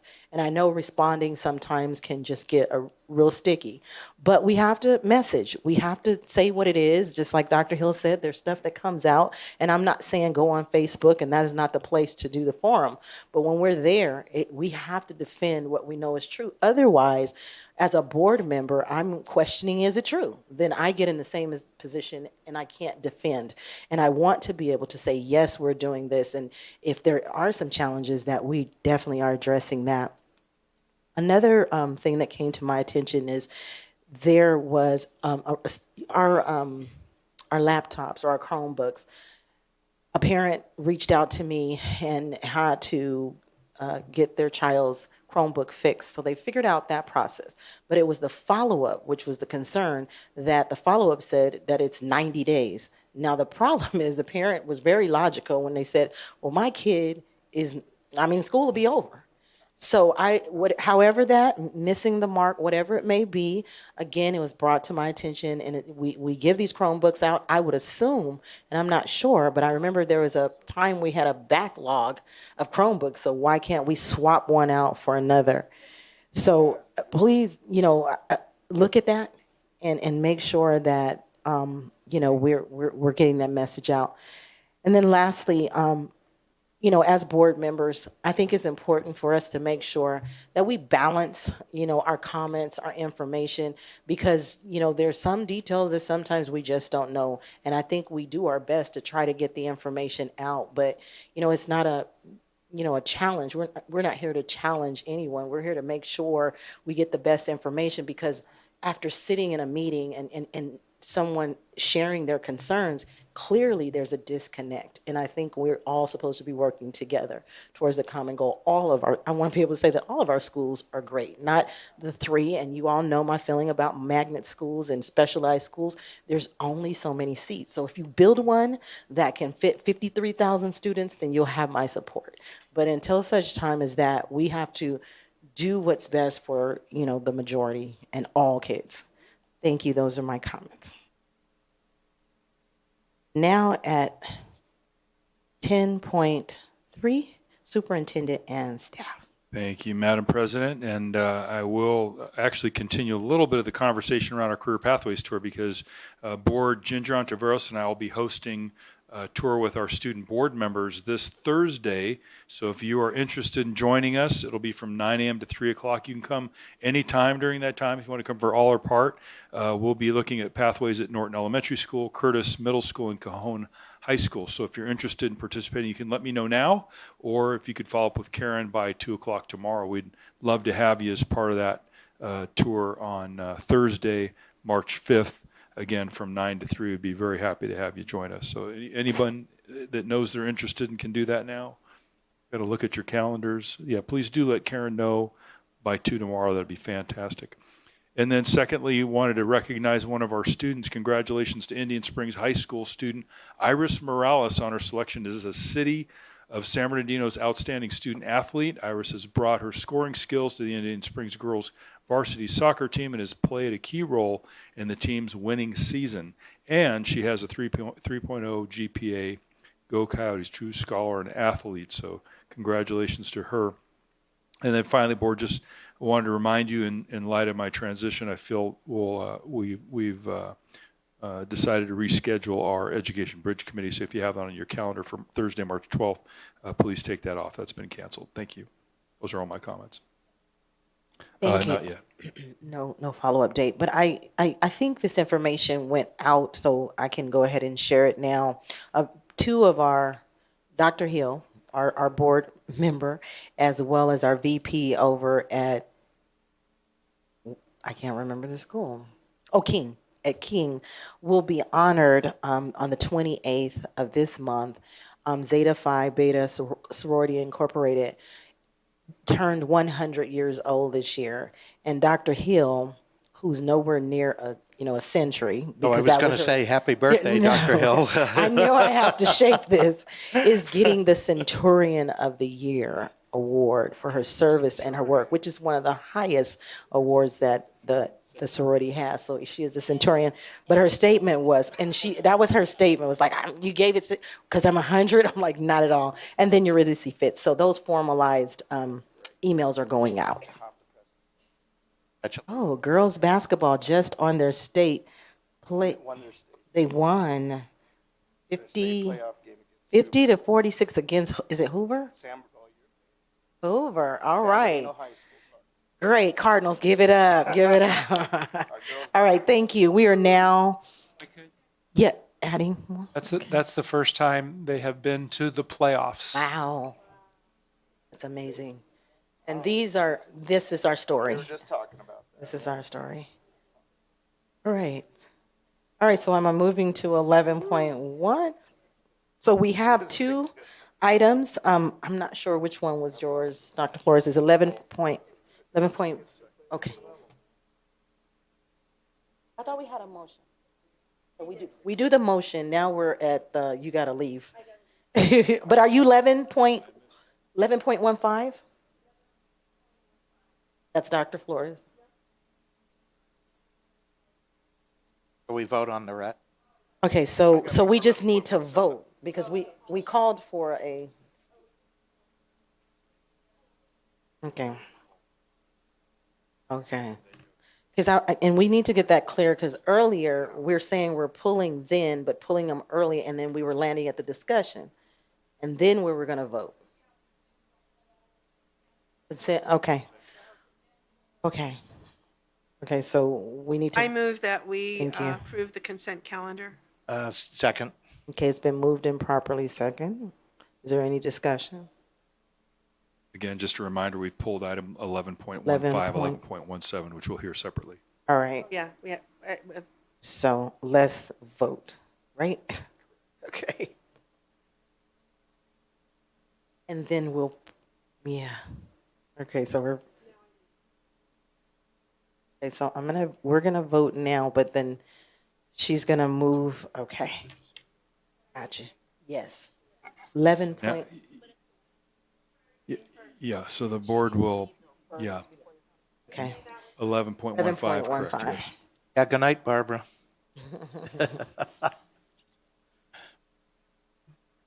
Okay, Doctor. I got a motion in a second, right?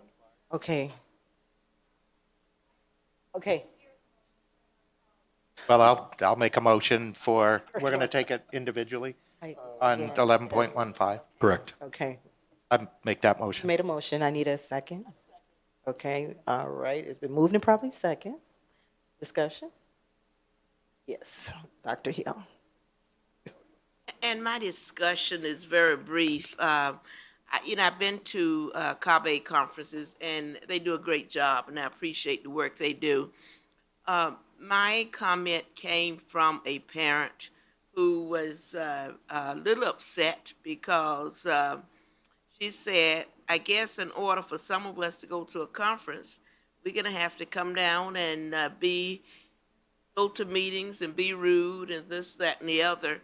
And I said, no, that's not the situation. She said, well, there are people who are going to the conference who have not been supportive of the district, and there have been one or two of us who've been very supportive, and we were eliminated from going to the conference.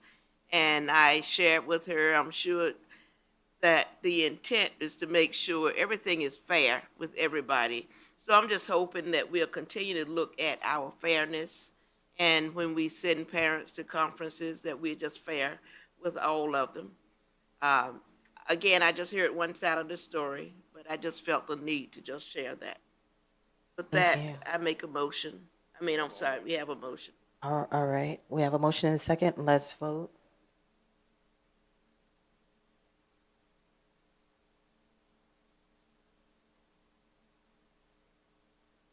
Walk me through this. All right, Go and call Dr. Flores back in, please. and then she's gonna trade places with, Do we have a team member that can Now. call Dr. Oh, thank you, Dr. Wyatt.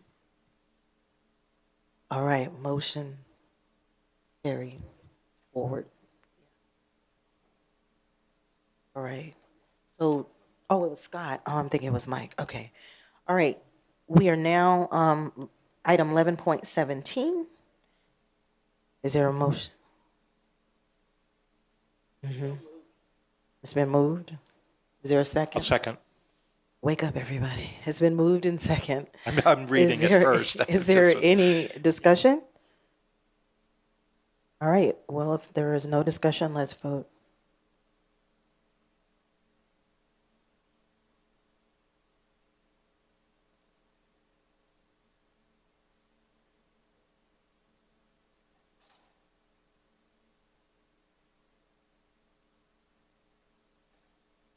Right, motion carried. Thank you. We need Dr. Wyatt We back. call Dr. Wyatt back in, please. Thank you. We are now at 11 point. Oh, I'm sorry.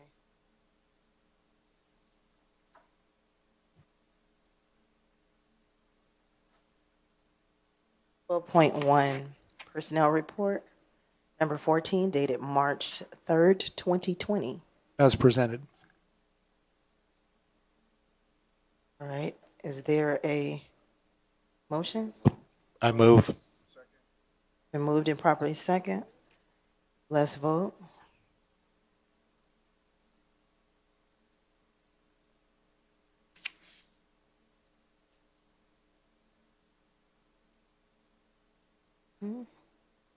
There it is.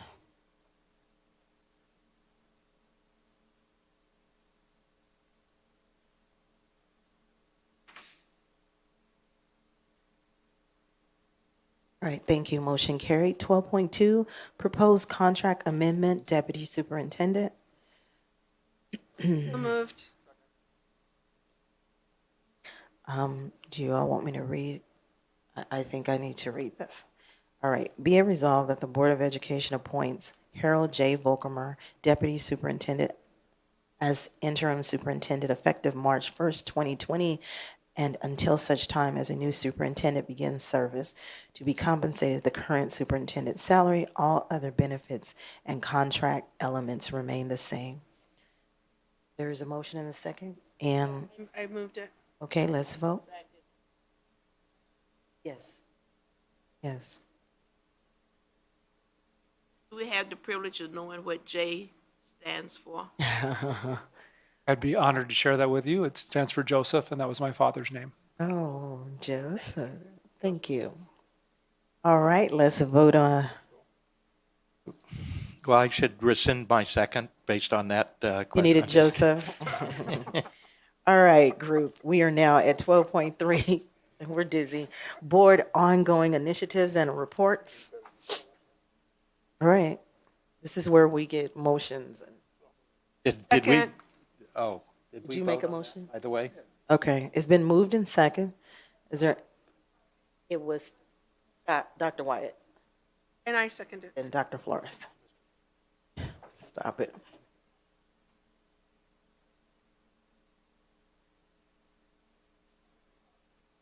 Yes. 12.3, and we're waiting to vote. All right, let's vote.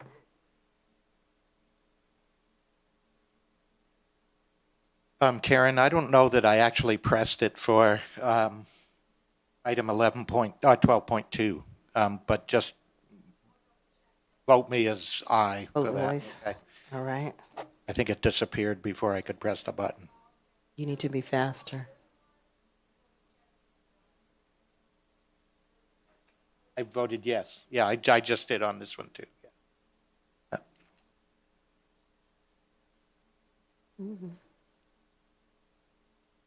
All right, thank you. Motion carried. Item 12.4, Board Top 10. So moved. It's been moved in second. Is there a discussion? If not, let's vote. Very close.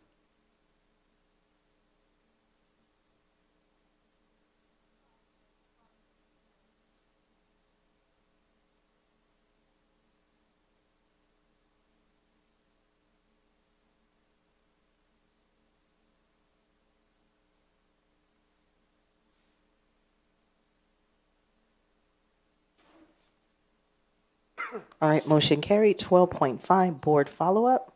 So move. Been moved and properly second. Is there a discussion? All right, let's vote.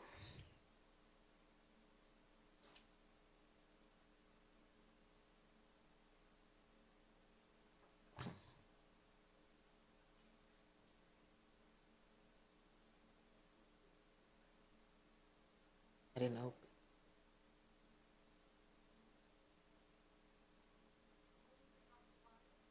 Dr. Wyatt, did you vote? Right.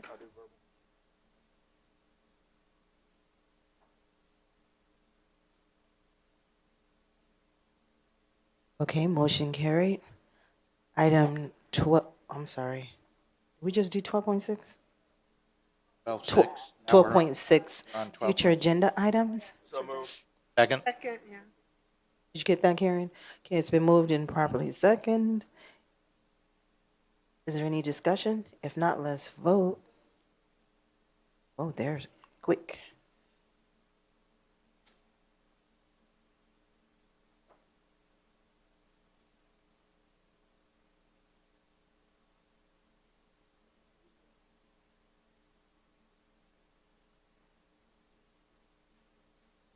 All right, motion carried. Item